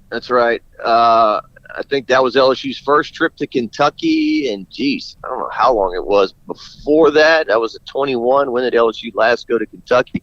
Was it the Bluegrass Miracle? I think so. 2000. Oh, no. They lost in 2007 to Charles Scott overtime. Yeah, the triple overtime game to Audrey. We're undefeated in regulation.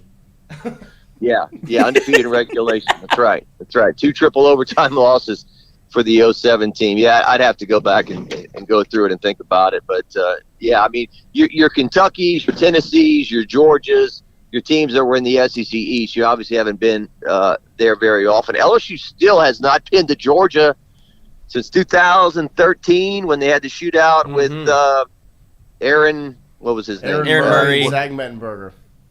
Aaron Murray and Zach Mettenberger. Yeah, 44, 41. Yeah, 40. Was it 45, 41, or something like that? I think that was the early days of who was my guy? I got Jalen Mills and some of those guys in the secondary just were blowing coverages and lost that game. But yeah, I think that's the great thing about the new SEC scheduling is that you're going to play everybody home and away within a 4-year cycle.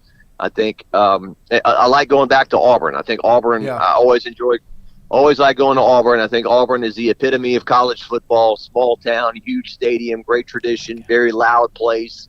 I like going there. So yeah, those are a few thoughts about the schedule. And obviously, we knew who the opponents were going to be. We just didn't know the order. And now we got the order, so all the LSU fans can book their hotels, book their trips, tell everyone when and when not to have weddings, and so forth. Well, that's what Buddy Sanji does so well. He lets you know the wedding schedule. He's very aware of don't do a fall wedding, LC, or else I'm not going. Well, I mean, you're kind of damned if you do, damned if you don't. You either LSU's got a game, or there's going to be 500 weddings on. I think Halloween's on the 31st. It's on Saturday. It's on the open date, if I'm not mistaken. So I don't know if getting married on Halloween is a good idea either. So I wouldn't know either way. Neither would Buddy. Right. But speaking of 2026, one position that everyone's going to be looking at very closely is going to be the quarterback position, because I believe that LSU's quarterback for the 2026 season is not currently on the roster. Do you have any ideas of maybe the direction you think they might go for their signal caller next season?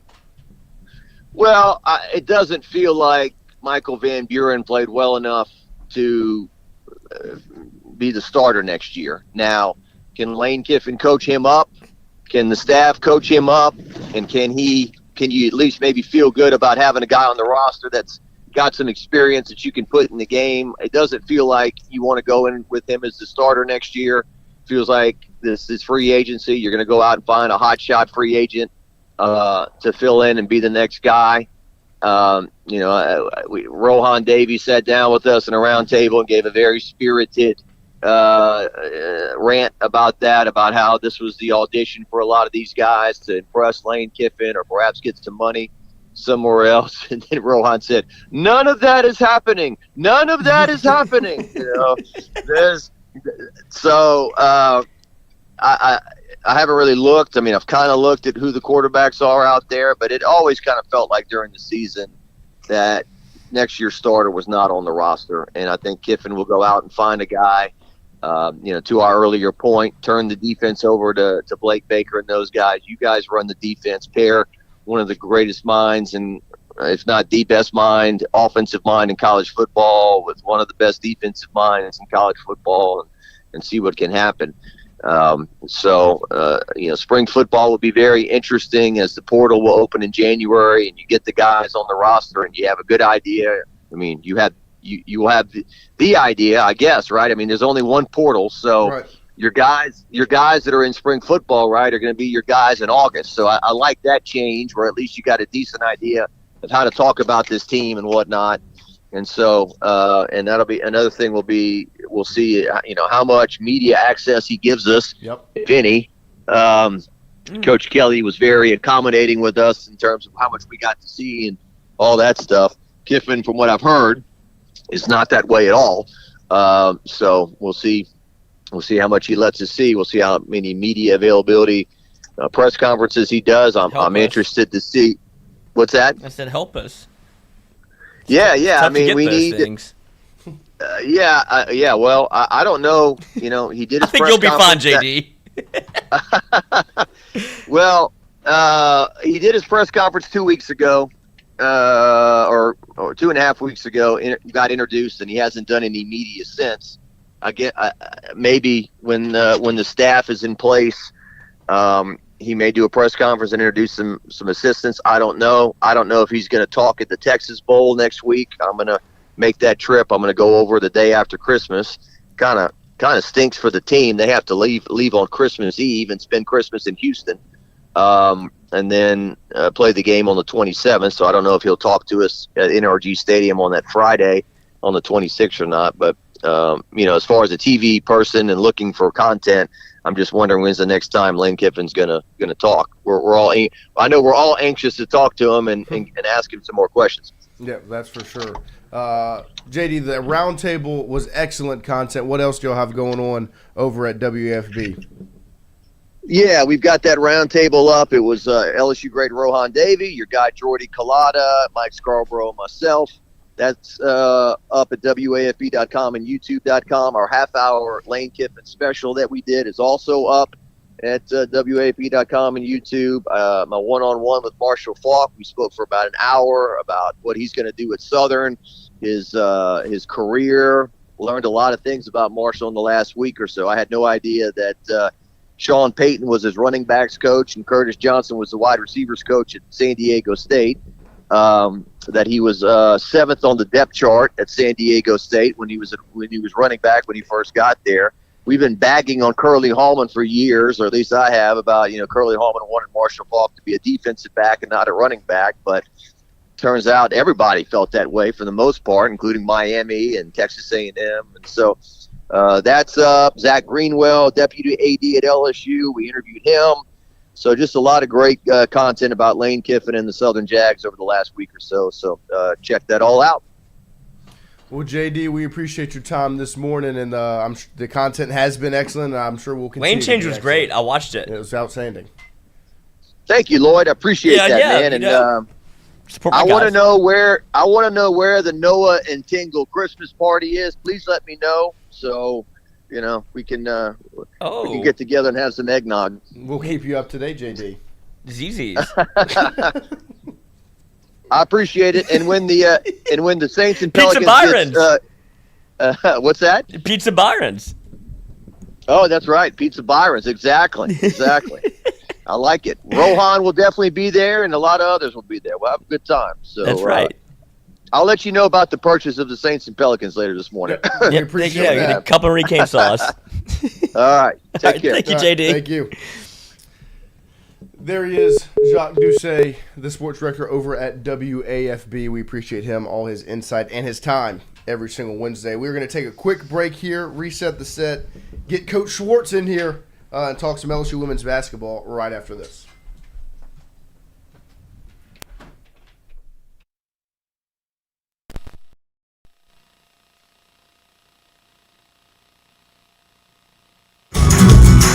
Wardos was created in honor of Alan Ward Branning III, fondly known by family and friends as Wardo. In 2019, the oldest brother of the tribe passed away unexpectedly. His remaining siblings and loved ones wanted to honor his memory in a special way. In 2022, Ward's family decided to combine the need for a sandwich shop in downtown Natchez with a desire to pay tribute to Ward's love of good friends, good times, and great food. Through blood, sweat, tears, and countless hours of hard work, Wardo's was born.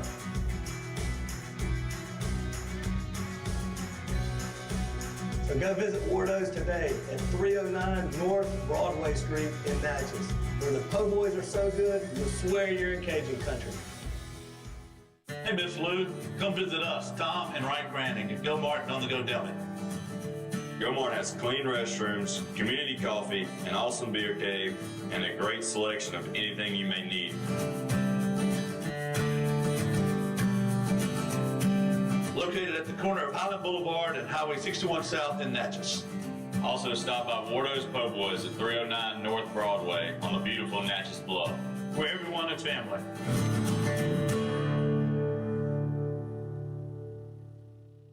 When it comes to your home, the roof over your head matters. At CAS Roofing, we don't just install shingles, we build peace of mind.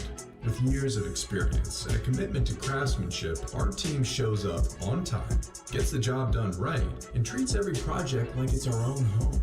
Whether it's repair, a replacement, or storm damage that caught you off guard, CAS Roofing is ready. We're local, we're dependable, and we stand behind every nail, every shingle, and every promise we make. Because at the end of the day, it's not just about roofing, it's about protecting what matters most. CAS Roofing, built on trust, backed by quality.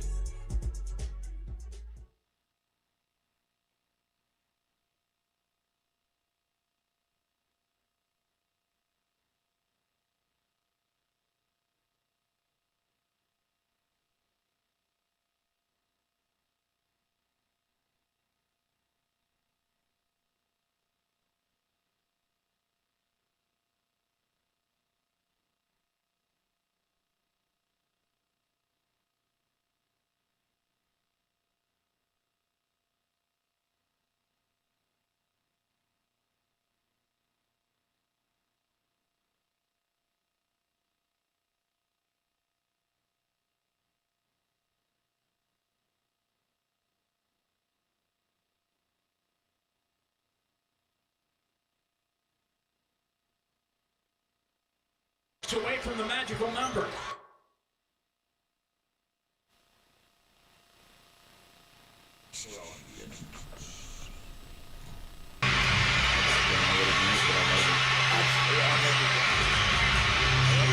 Take me back decades to my youth. It's away from the magical number. Here it is. Yes! That was absolutely electric yesterday in the PMAC. Field trip game with LSU versus Morgan State as they score the immaculate 67 points. It had to be a pretty fun moment to be part of, right? It's like from Texas Ranger and Talladega Nights. I don't even know what it means, but I love it. Right. And that's one of my favorite / least favorite games of the year because you've got to be serious because it is a game. Right. But at the same time, you've got to just have a greater appreciation for school teachers and administrators because what ensued yesterday in the PMAC was a sight to see. Yeah. I mean, these kids are dancing, screaming, hollering. It's like, how do you keep them still in the classroom? You really don't. I mean, I don't know. It's still beyond me. Do you know how exhausted school teachers must be? It's getting worse. Yeah. Like there's ChatGPT. They all have iPhones. You can't count You can't. anymore. Yeah. Right. You can't go They can't 1, 2, read or 3, count 4, 5, or 6, 7. They fall apart. Oh! It's unbelievable. But I mean, we anticipated that was going to be crazy. But I love that y'all leaned into it. That was more than what I think I fully anticipated. Yeah, I don't think anyone expected that. I think we had an idea because starting at 8:45 or 9:45 when we got to the arena yesterday morning and those kids started pouring in, clearly the DJ understood the assignment because he kept playing the 6-7 song. I didn't even know that was like a real song. I thought it was like a TikTok sound. And it just kept going, and as we started creeping closer, we had kids on the bench, and like during timeouts, Grace Knox is like, "All right, we're 8 away. I'm 8 away from what?" That's like, hilarious. So, you want to maintain your focus in a game like that, but gosh, it was hard yesterday because that was cool, and for all those elementary school kids, some of those kids won't ever be able to see an LSU women's basketball game in person. Some of those kids look up to our girls. A lot of the in-state kids on our team, Jada, Michaela, Izzy, like they were in those seats when they were kids. Yeah. And the fact that Coach Mulkey and LSU were so open to doing something like that is really cool. And we actually moved this game to December purposely because we normally do it in early November when the season's just getting started. But LSU's still in school, so there's a lot of traffic. You've got to roll buses in and out. So first off, a big shout out to our facilities and operations teams for making that run smoothly. But we moved it to December when LSU would be out of school, so those kids could get in and out. And I wish they would have gotten there a little bit sooner and filled the lower bowl. I know that's a logistics nightmare, and it's something we'll get fixed. But gosh, that was an atmosphere that is not for the weak or timid. I mean, even the referees had earplugs in yesterday. Yeah. I looked over and I was like, is she wearing headphones? And then I walked up to her at the timeout and she took out an earplug. She's like, it's too loud in here. The shriek is on another, like, it's a different Yeah. decibel that they can hit that Right. you're just not capable of, like, it's not for the human ear. Yeah, especially our fans. I Right, mean, we've right. got our student section, which is unbelievable, but we've got a little bit middle-aged to older fan base compared to what was there yesterday. So I'd like to say the reasoning for our lower field goal percentage and lower free throw percentage might have been because of that. Maybe so. So, well, they were gaming it for 6-7. right, Yeah, definitely. Like, gotta miss here. Yeah, saving. It's a make or miss Yeah. league. So it was crazy. It was fun, and yeah, I guess we'll wait to do One it of again one. next year. But you know what? The one thing I'll say, everyone has New Year's resolutions, and we want to take things into 2026. Leave that here. Let's leave 6, 7, and 2025. I was gonna ask you, do you think it's trending in the direction of, like, dab is Forever? generational? Like, people still dab, and it's, like, funny. Exactly. Like the. I think we might be in this territory of Forever. it's gonna be forever. Yeah, It's lasted longer than I thought. I mean, That's y'all all watched what Monday Night Football? Yeah. They opened the broadcast with it because the Steelers and Dolphins. See, one but team that's what was should kill it. Is 7 like and 6 Joe and Buck. One was 6 No, and what should have 7. killed it would should have been the college football playoff commissioner guy. Yes. Saying it for no reason. I don't know if they're gonna be 6 or 7.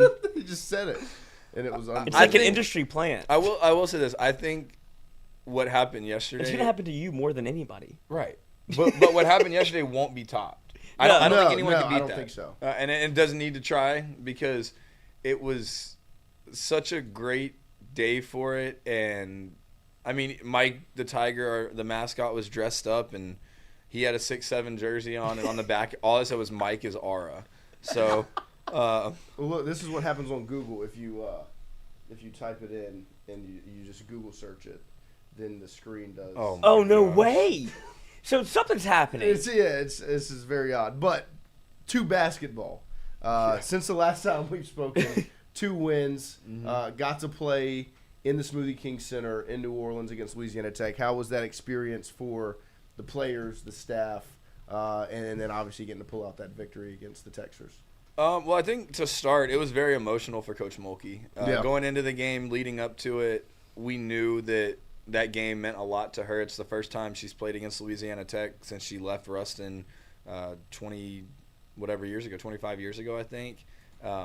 And even though we weren't playing in Ruston, when you look at an opposing team wearing the same jersey that you wore, Right. and a program that you put so much into and really helped put on the map, because just from a history standpoint, Louisiana Tech was the women's basketball school of the state for the longest time before really Simone got here in the early 2000s. And we saw a different Coach Mulkey leading up to that game. And not in a bad way. It was just, you could tell from the film sessions, even on the court, how much the game meant to her. And not from a standpoint of, are we going to lose this game?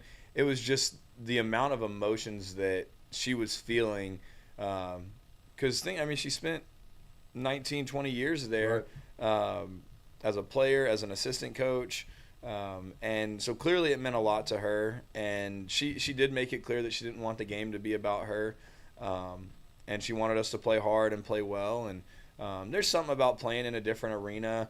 And I think we took some plays off. Well, they can make shots. Yeah, no, they're a really good team, and I actually ran into their coach in the hallway after the game, and I said, we knew y'all could shoot, and we knew y'all shot a lot of threes, and we didn't do a great job defending the perimeter. And she said, well, it's just like y'all. Like, we know that y'all were scoring. I think she said like 53% of our points were coming from offensive rebounds and second chances, stuff like that. And she goes, you still got to box out. So we knew what the scouting report was. I think, and I don't want to make excuses, I think finals week had a little bit to do with that. Yeah. Just so much going on this time of year, Right. trying to make sure you pass all your classes. And that's one thing Coach is big on. Academics come first always. And so we had a week off from games, so we were a little sloppy. Defense wasn't where it needed to be.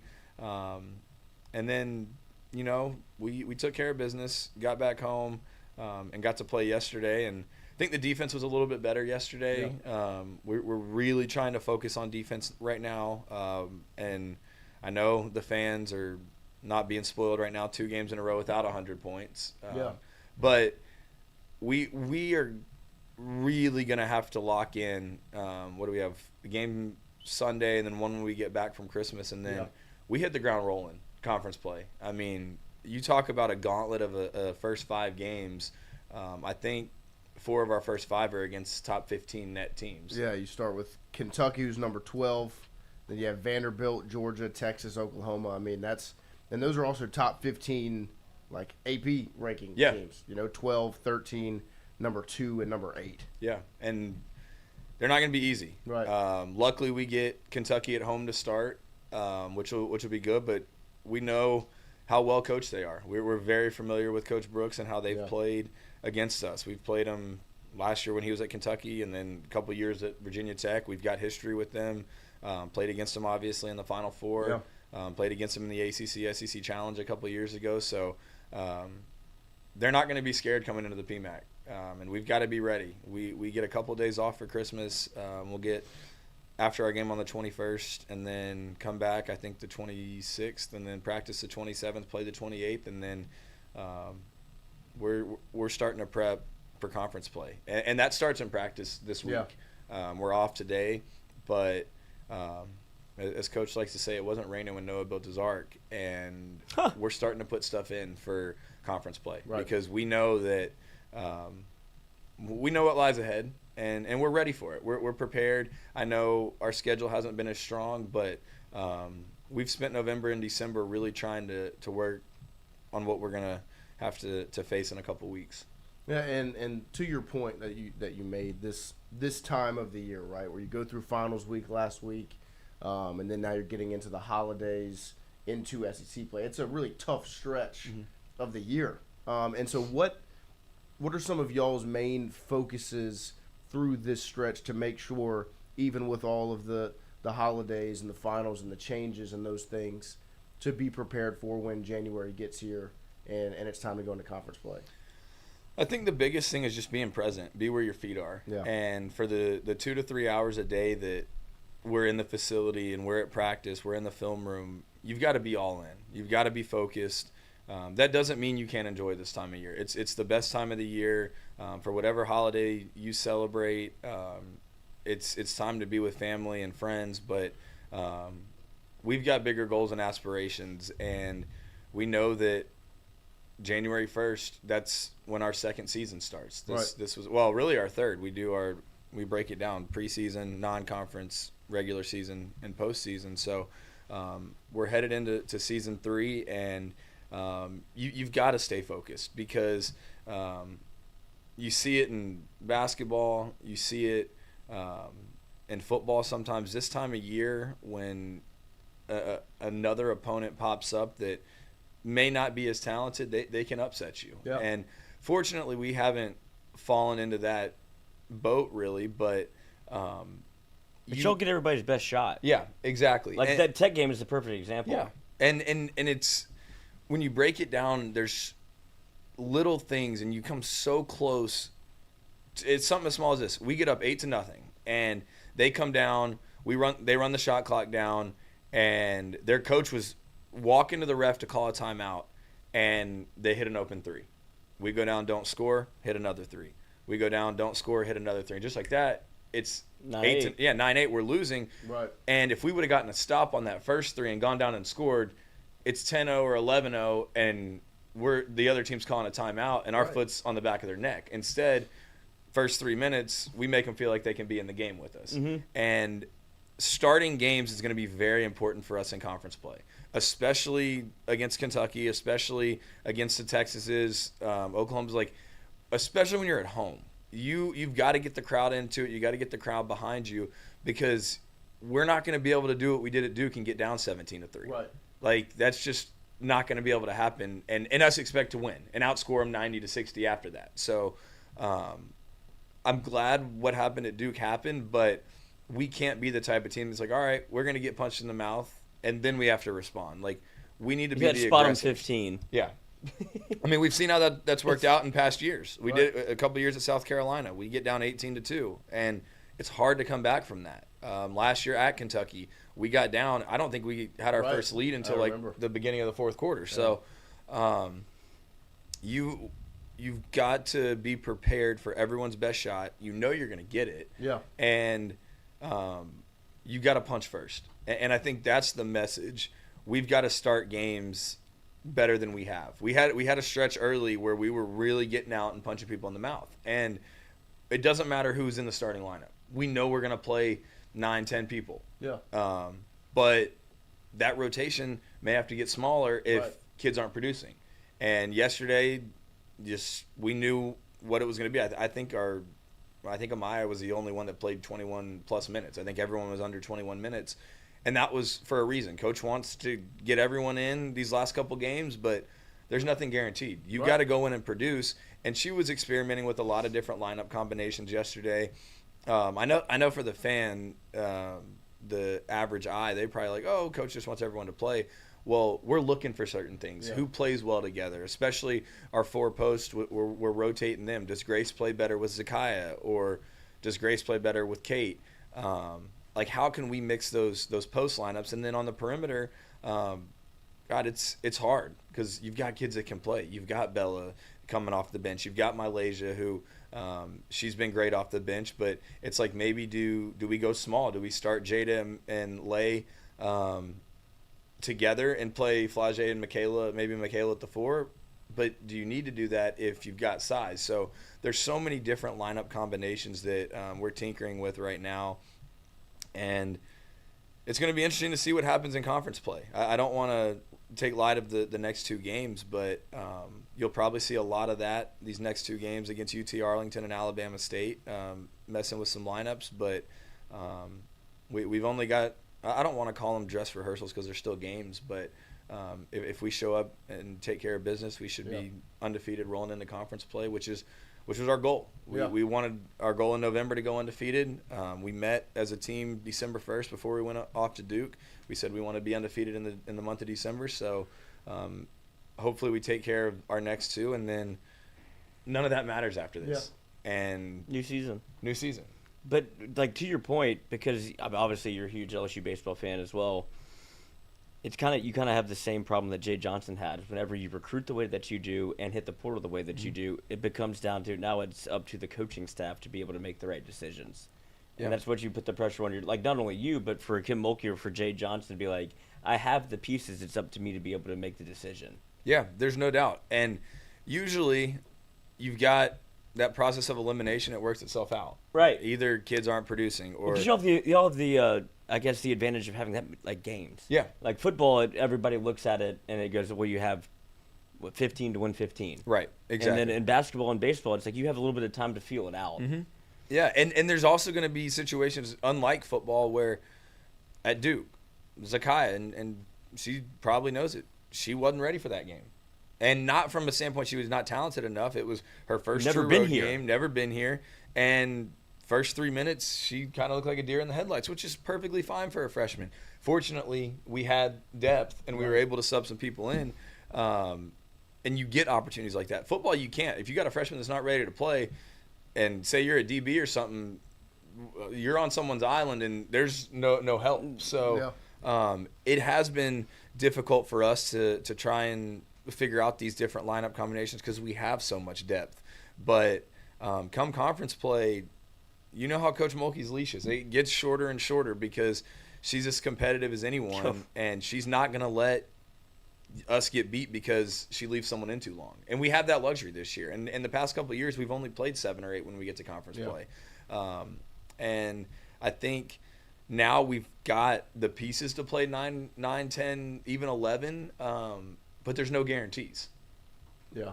Hunter Hall in the chat asks, what does the SEC look like? How many of these SEC teams do you expect to get into the tournament? What is the gauntlet that we all talk about? But, like, specifically, what are, some of those teams that like we said, that first month and kind of going forward that they're going to be – every team's going to be tough, but they're those ones that really are going to get you. That next tier. Right. Yeah, I mean, the SEC is extremely talented.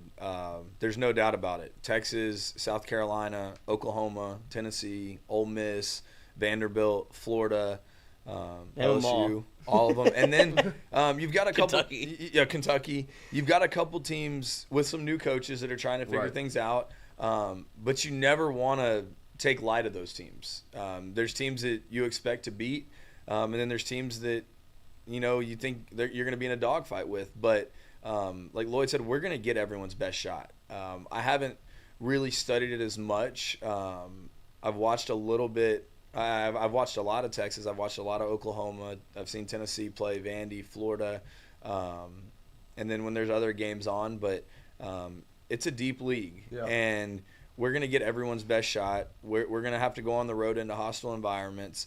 But I don't see why we can't get 9 or 10, maybe 11 teams in the big dance. But That's crazy. There's 16. We all beat up on each other during the regular season. So I mean, you got to look. Texas and South Carolina have already played each other in Vegas. They played a couple weeks ago, and they're going to play again in conference play. And depending on how everything shakes out, there's a chance that they could play again in the SEC tournament. And potentially later on down the road. We're in the same boat. We didn't play Texas or South Carolina early, but we played Texas twice in the regular season. Obviously a chance you could play them in the SEC tournament. And then if we end up where we want to end up, and I expect Texas to be one of those teams standing at the end of the season, we could play them again. So there's a chance you could play Texas 4 times this year. There's a chance you could play South Carolina 2 or 3 times this year. There's other teams that are going to be very competitive, and I think you saw it last year in the Sweet 16.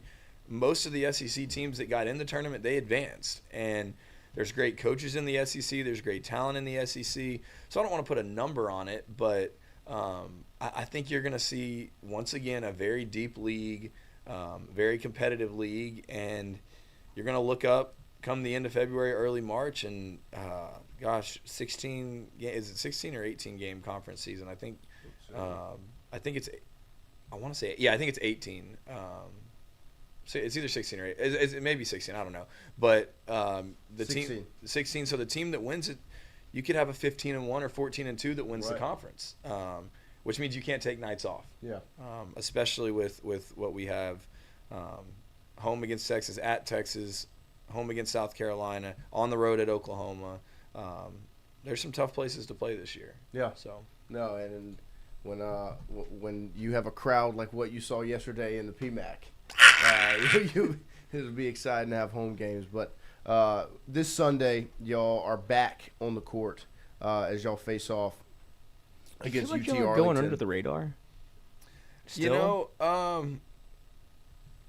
I think we like kind of flying under the radar. But do you think that comes from the scheduling, like the scheduling for the first 2 months of non-conference? I think there's no doubt. No doubt it comes from the scheduling.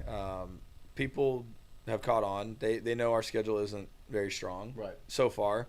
But we do that purposely because we know, I mean, you hack it. Like I said, 4 of the first 5 games are top 20 AP teams, top 15 or top 19 net teams. Like, we're going to get enough of that in conference play. Like, that's what the SEC is. So, I don't want to say we've been disrespected, but we're going to find out quick how good we are. You know I'll be back mid-January, and we'll have a good kind of litmus test where we are 100%. Come those first 3 weeks of January, because it's a gauntlet to start. But then you get into February and it's just as bad. Right. You get the Ole Misses, you get Tennessee, you get some of these teams that are hungry to beat us. Ole Miss came into our place and beat us last year. We haven't forgotten that. We lost on the road to Bama last year. So Tennessee hasn't had their way with us yet. So we know what we're going to get from them. There's a lot of teams in the conference that have not beat LSU or that have beaten us and want to continue to beat us. So we haven't beaten Texas since we got here. We haven't beaten South Carolina since we got here. So there's some things that we still want to do, and it's all in front of us. That's what Coach says. We've got everything we want right in front of us. But we'll see what happens when some adversity hits. And that doesn't necessarily have to be a loss. It could be us getting punched in the mouth to start a conference game. So things are good right now, but we'll see what happens in January. Knowing you have a stretch like that to start conference play, is it both like stressful because you know you're about to go into a gauntlet of a first 5-6 games, 6-7, and is it also like, but you also look forward to it because you say, okay, after that stretch, we're really going to know this much more about who we are as a team than we did prior. Yeah, I think our girls are ready for it. Yeah. You don't ever want to get bored with the process, but against some of these teams where going into the game, these kids know they're only going to play 20 to 25 minutes a game, knowing we're probably going to beat these teams, it's hard to stay focused. But you can't have that mentality. Yeah. You've got to have the ability and be mature enough to get stuff done in practice, because our practices have been the most important. That's where we're really going to get better. The game's the time to shine, but you cannot wait till the lights turn on to expect those habits to kick in. So if you create bad habits in practice, then you're not going to be ready to play. So the month of December we've spent working on defense, especially in the half court. Our transition defense needs to be better, but we've got to guard people. And we did a better job yesterday. They missed some shots, but we're still getting too many straight line drives. We're not rebounding as well as I think Coach wants us to rebound. We're just giving up too many offensive rebounds, which in past years we haven't had that problem. Right. You've had Angel Reese. You've had Anissa Morrow. So we're not going to have someone that is probably going to go get 15 to 20 rebounds, but that means the guards have to do a better job rebounding. That means our posts are going to have to rebound out of their area a little bit better. So I think you just got to keep working in practice. And well, that's going to be just because of the way that you schedule, you talked about it, but like that's the best competition you're going to see. Yeah. Because you're so talented, you're so deep on what you have on the roster. Like this is kind of, it should be harder than the game. Yeah. Until you get to conference. And I think that's what coaches tried to simulate with when we go 5-on-5 with our girls or 5-on-5 against our practice squad. And our dream team, they stay over the break. We've got kids from Baton Rouge or from the state of Louisiana that will be at practices over the break. Or else. Yeah, exactly, exactly. You want a ring? Yeah, you're exactly right. But that's how committed to our program our dream teamers are. They really enjoy being here over the break and making our team better. So Noah thinks he can beat Michaela one-on-one. That's not what I said. He wants to be on the dream team. Come on. No, see, look, he won't say it. I told you straight up that I would not beat Michaela. You said it would be tough. Yeah, it would be tough. I wouldn't. He said he could beat everybody else. She can play. We got a bunch that can play. I want him to go. I want them to play. We'll film it. There's a reason I don't play ones with them anymore. D1 athlete. I know. And you think you can beat her? That's not. I told you straight up, that's not what I said. You end up like Ritas. Yeah. Yeah. Let's knock on wood. No Achilles tears. Yeah. Pop Tammy. Yeah. But you did hint last time we spoke about something that was going to be coming up soon. Yeah. That's pretty exciting with the program, and I want to give you the floor to let us all know. Yeah, I'm gonna just be quick with it. It's something that we've been planning for a while. It hadn't worked out the past couple of years. We've done some other community service events, but Friday afternoon we're gonna spend the afternoon at the Children's Hospital, Our Lady of the Lake, and we are partnering with Nike. Nike has sent us a bunch of shoes. The coaches will have all white Air Forces, and the girls have gotten a pair of shoes. And shout out to Brad Duncan for getting them all prepped. We are going to spend the afternoon decorating the shoes with paint pens, different laces. Nike said it's going to be a blank canvas, and we can do whatever we want with them. And then we're going to wear them in the game on Sunday. Yeah. So it's going to be a community service event. We're going to have a bunch of toys and gifts to pass out to the patients at the Children's Hospital. And it's just something to interact with kids who aren't really going to get a Christmas or be at home for Christmas. And the Children's Hospital is a place that, you know, it really makes you perspective. Yeah, it gives you a different perspective. It makes you really rethink what's important in life. We get to play the game of basketball, and we get to be around the game of basketball. But I think going into a place where there's kids who have terminal illnesses, there's kids that have other problems, and they don't get to be with their extended family during the holidays, or they don't get to open presents under the Christmas tree on Christmas morning. So I think our girls and our staff are going to have a greater appreciation for life, really, when we go on Friday. And there's been some people that have reached out about how to help. We are taking donations if people want to donate. We are taking toys if they want to drop them off at the office. But I think more importantly, in this season of giving, it's not just about giving toys and giving money. It's about giving time. Yeah. And the fact that our kids are open to an opportunity like this, and Nike willing to do something like this, and then the Children's Hospital. There's so many different great causes during the holidays, and you want to try and help all of them. But with what Our Lady of the Lake has done for our team, for our school, this is something that is going to be really special. Yeah. And Coach is actually going, that's where we're headed this morning. She's going to hand out iPads to pediatric cancer patients this morning. So she's going to get involved in the community service as well today. And then Friday is going to be special. We're going to have, it's going to be fun. It's something that I've wanted to do for a long time, dating back to when I was at Texas and I did my Dell Children's Hospital project. So I think the girls are going to have a fun time with it. And so if you look up on Sunday, and I think it's an SEC Network game, and you see our kids wearing crazy colored shoes and the coaching staff with their shoes on, you'll know what it means. And just to have that connection for a kid on Sunday afternoon leading up to Christmas, look up and say, hey, I designed Flage's shoes, or I designed Michaela Williams' shoes, or Coach Joe's wearing the shoes that I painted on at the Children's Hospital. Just that connection will be cool. Yeah. And it's something I don't think our girls will forget, and hopefully something that our patients, or the patients at the hospital, will never forget, and something that's going to be really special.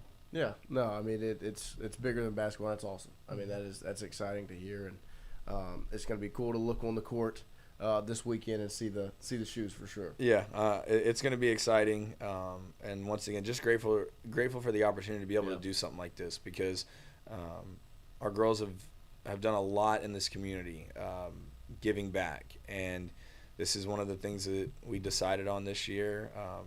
And you look at someone like Flage Johnson. I mean, she's done so much in this community this year and previous years. I mean, I think she's doing a car giveaway. I think she's doing a school loan reduction, or wiping away someone's loans, debt relief, stuff like that. Put my name in the coffer. Yeah, I mean, she did a deal at Dick's Sporting Goods last week. Yeah, she took 4 local Baton Rouge kids on a shopping spree. She's doing, I mean, tens of thousands of dollars worth of Christmas and holiday giveaways, because they know what it means to give back. Yeah. These kids are making a good chunk of money with NIL now, and we get it. Everyone's got stuff going on around the holidays, but knowing that these kids on our team and our staff taking money out of our own pocket to go help out underprivileged kids or sick kids, I think it shows a testament of their true character and who these kids really are, and we're excited for it. Yeah, I mean, that's why it's easy to root for them. Just as good as they are on the court, just as great people off the court.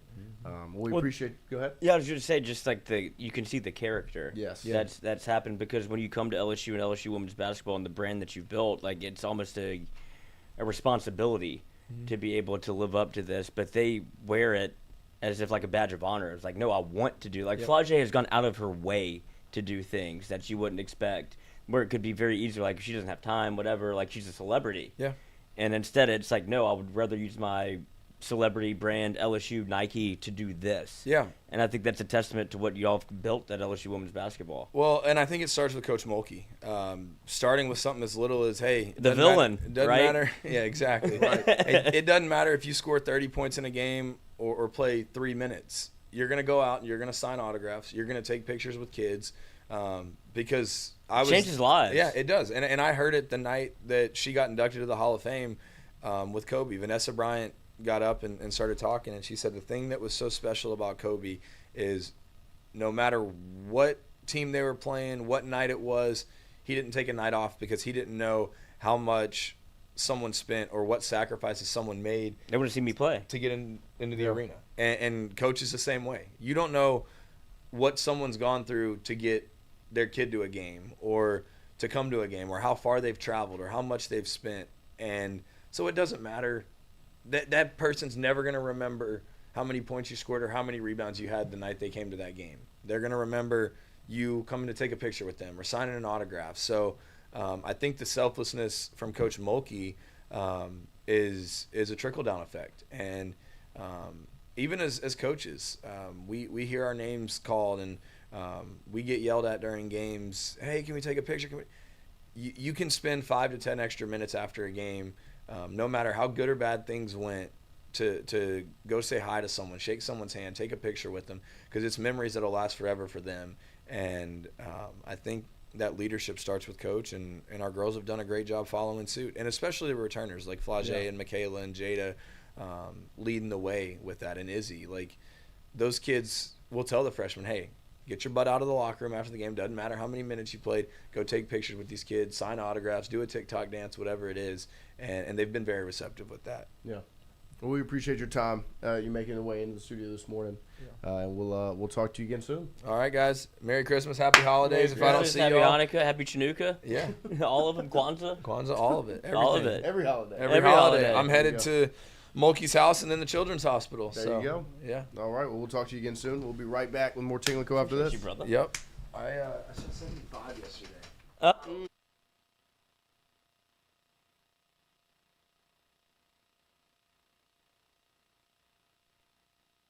When it comes to your home, the roof over your head matters.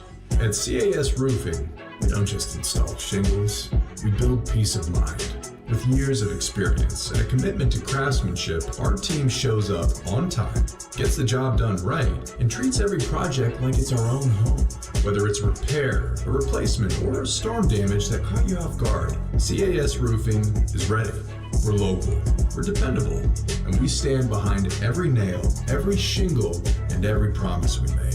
Because at the end of the day, it's not just about roofing, it's about protecting what matters most. CAS Roofing, built on trust, backed by quality.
I can play.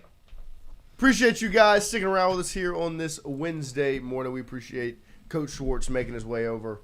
And as it's going to be really cool to see the shoes on Sunday in their matchup. 6'7" on all of them. Against UT Arlington. What would you do? What would I draw on the shoe? Mm-hmm. Would you do Christmas theme? Do the Alvin Kamara? Maybe. Yeah, I mean, those AK cleats were unbelievable. I don't know. I don't know what my thought would be. Wow. I'd love a pair. Yeah, I'll do a blank canvas.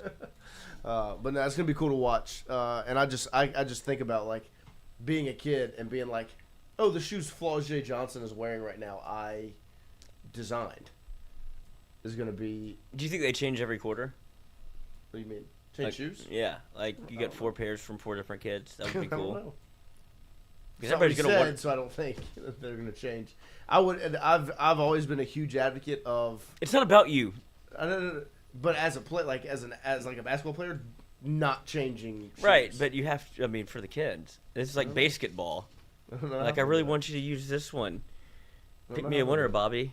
When he makes him his own basketball and he gets shit faced and has to hit 4 home runs. Yeah. They're doing a Spaceballs too.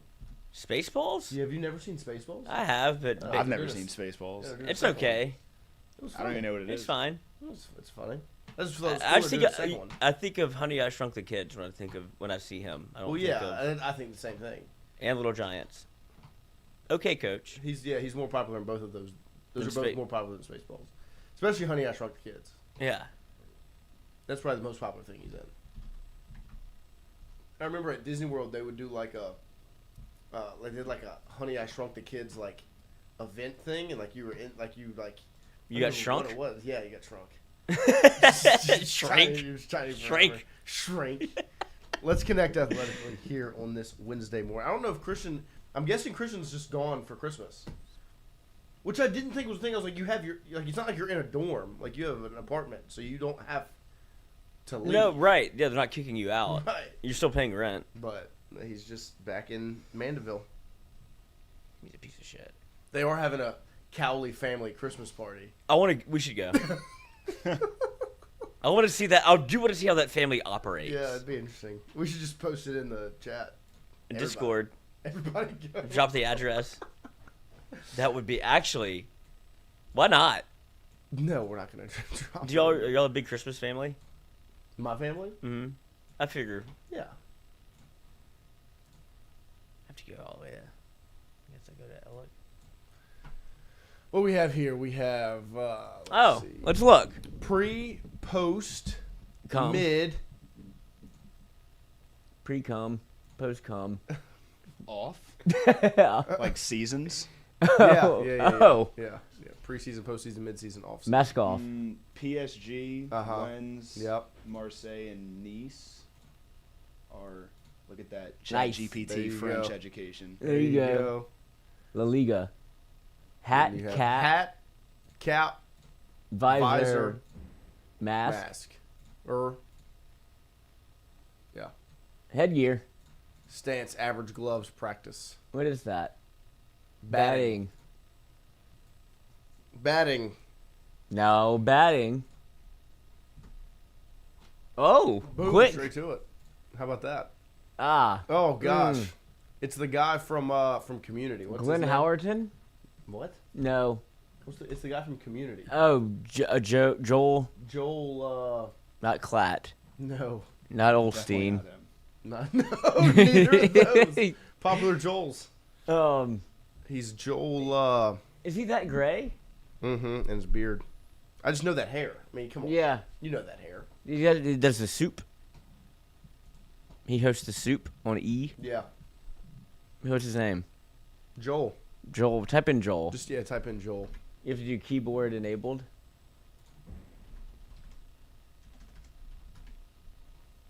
Joel.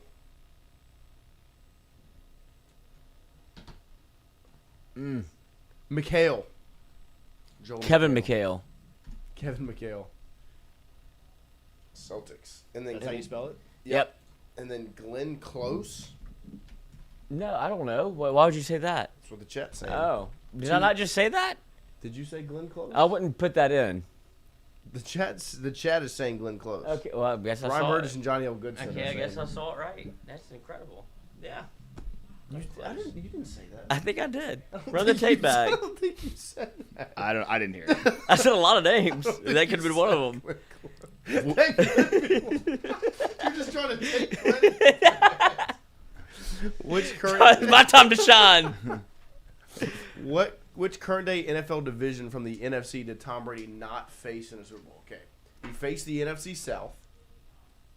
He faced the NFC East. NFC East and the NFC North, so it's the NFC West. What? No. He faced the NFC West because he faced the Seahawks, so it's the North. Yeah, because he hasn't faced the Packers or the Bears or the Seahawks. NBA. Charles Oakley and Doug Christie helped this Eastern Conference team make their first playoff appearance in 2000. Knicks? Or is that Bait? No, it was before. Yeah. Who was Charles? Good Lord. Lord. When I think of Doug Christie, I think of the Kings. The Kings. It's not the Magic. I know Oakley played for the Magic, but it's not them. Eastern Conference. Oh, Toronto. The Raptors? Yeah, I remember Doug Christie went to Toronto. Boom. Nice. NHL. Okay. Don't know. Come on, chat. Come on, chat. Can you read it? After posting a career-high 63 assists as a rookie, this Islanders center won the 2018 Calder Trophy. McChrist? McDavid? You went for a real hockey player. McDavid? Yeah. McChrist. Changed it out for McChrist. I think that's what they call him. McDonald's. Barzal from the chat. I wish I watched hockey. It is entertaining. We don't have a tide to it. Send it. Yeah, there's no reason for me to watch. It's fun. I watched the Stanley Cup. They play hard. Can't get into it. I just don't know. You would like it. Well enough. I know. I agree, but and we I'm have not. to. And at this point in my life, it's too late. It's too late. Yeah, I don't want to have to learn. And when is it? What's icing? Yeah, when is it? When is it a one? Like, what's the season for it? Basketball. Basketball. Yeah, that's why I'm watching basketball. And it runs. Yeah, we should do this differently. The Last Frontier is nickname used on the license plate for what U.S. state? It's Alaska now. I believe the Alaskan Last Frontier. I've never seen an Alaska license plate, so I don't know. I you have. ever seen it? No, you haven't, liar. It is the Last Frontier. It's the last state. Yeah. So they finally manifested destiny. Gerbers? Yeah, I believe that is Gerber. Gerbies. Would you want your baby to be a Gerber baby? What do you mean? Not the Nirvana baby. As opposed to what? Not being one, like as opposed to just being a baby. Right? Do you want it to be like its early childhood fame? I would rather him be the son on Teletubbies. That would be awesome. You want to be like Blue's Clues Steve? Oh, that would be incredible. That'd be awesome. I mean, he's still trying to run it back.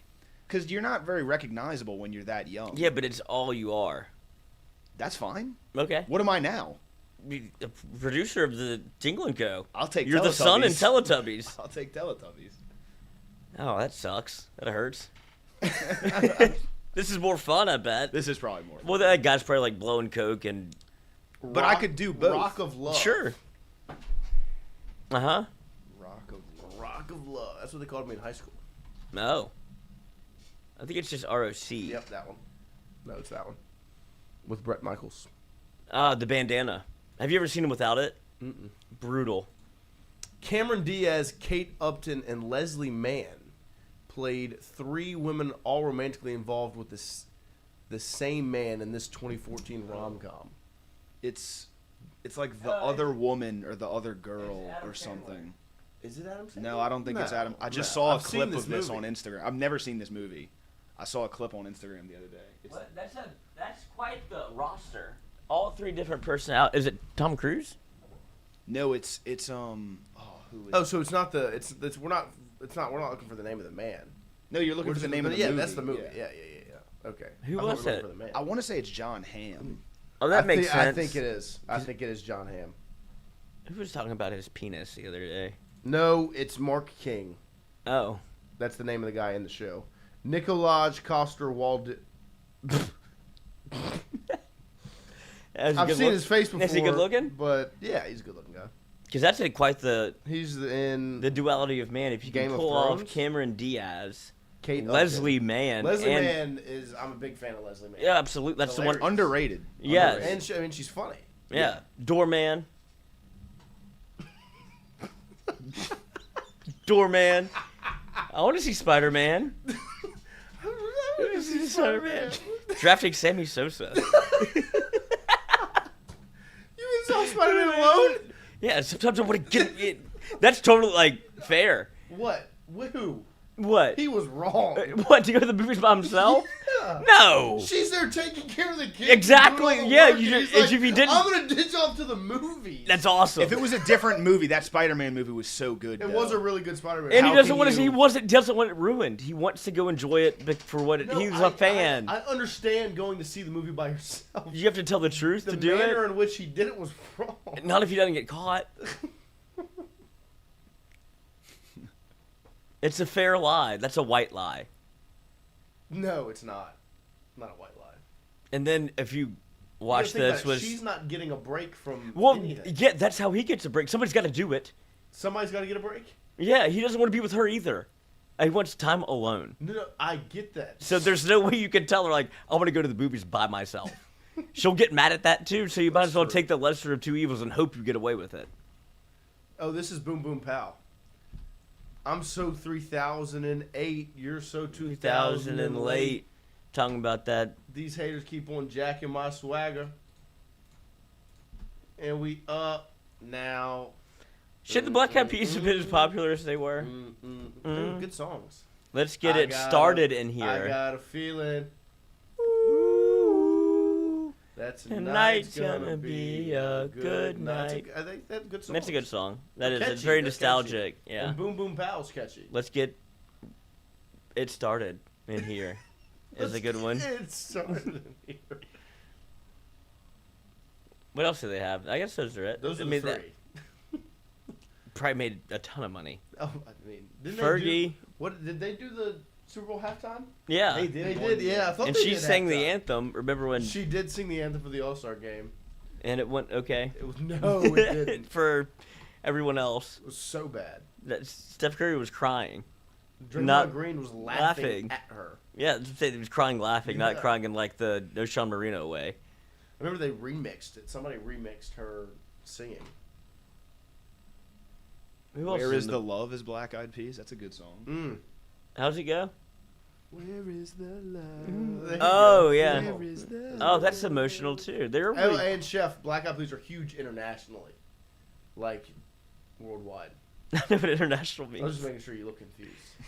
I just didn't know why they would be. I feel like they're all American. I guess Well, it's Fergie's just- not.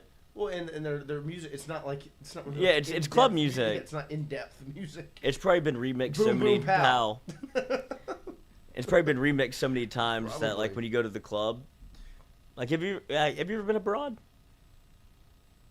No, I mean I went on a mission trip to Honduras. That's not what we're So I've talking never really about. been abroad. Are you ready? We went to Italy. They remixed her. That Sounds better. See, like that'll play at the club. Of course, Like- DJ Suede, the remix god. Yeah, like when we went to Italy, like there's Yeah. a bunch of like they do club music, like they mix in a bunch of different things. But he had CDs. Not my thing. We got on stage, Of course you did. Sean and I, and made him play the Carter 3. We took it out the little CD case, like I'm not a get big- out the I'm not a way. big- Apparently, we thought we could do I'm not a that. big club music guy. Oh, that's you have to take drugs. Like Molly makes it fun. Got it. Understood. Well, Dubstep, I'll never know. like Yeah, see, that's just not. took acid for that. It was EDM? okay. Yeah, Electronic dance music. yeah, it's fun. You just have to be absolutely out of your mind. Like you can't be being sober would be that's worse than church. Well, yeah, it's worse than church. Church isn't bad. Oh, it's awful. You need help. You need Jesus, is what you need. No, I just don't. We can wrap this up in 10 minutes. Why can't I watch EWTN? Why doesn't that count? What is that? That's just in Alexandria, I guess. It was like Christ on the cable. EWTN. Yeah, Oh, the evangelical. Global Catholic Network. Well, yeah, why don't that should count as church? Like I don't have to go. I hate go. I used to until I was probably up until I could not have to go anymore. I would lay down in the pew. It's so boring. Your Like it poor- puts you to sleep. Your poor mother. Oh yeah. I just feel so bad for your mother. You put her through it. I can only imagine. Probably. No, definitely. She still goes. Yes. That's how church Most people do works. still go, yeah. Do you go? Yes. When's the last time you went? What's today? Wednesday? I went last Thursday, I think. I don't go on Sunday. I will say that's my trick. I don't go on Sunday with all the riffraff and the hour-long service. I go during the week. See, you just need in like the a morning, quick and it's bite, like- a drive-through church. Yeah, it's like 30 Give me minutes my blessing as and opposed I'll to go. like the full hour, and there's like not many people there. I'm doing my service to God, you know. I don't think this will come back to bite me. I don't think so. I don't think I'll be at the That's- pearly gates. I'll be like, you didn't go to church. We don't need to have this. Yeah, no, we don't, conversation on air. because I don't know what I'm gonna say. We really don't, and I would prefer not to. We appreciate everybody hanging out with us here. Everybody on else this pray for me. Wednesday morning. I'll take them. Everybody pray for Lloyd. I'll take the blessings. My mom prays for me every time, she said. We'll see you tomorrow morning. And she said FanDuel. She goes, I 7-9 prayed to Mary. There you go. So I gotta. She said we get a gambling deal. 7:10 a.m. 8 to 10. Tomorrow? Oh, tomorrow we are gonna probably do a later show. I saw that. I have to go to the airport in the morning, but also I do want to just test this out. So it might be. I think 9 to 11 tomorrow. I should have said this earlier in the show when people were gonna be here, but I guess there's 86 people. 9 to 11 or 10 to 12? What do you think? No, I want to go to the gym. So 9 to 11 tomorrow. That's my church. Okay. 9 to 11 tomorrow. We're going to test it out. A later show. Be prepared. Be prepared. Oh, and next week, I don't know. We'll talk about that later. We still have to get that figured out.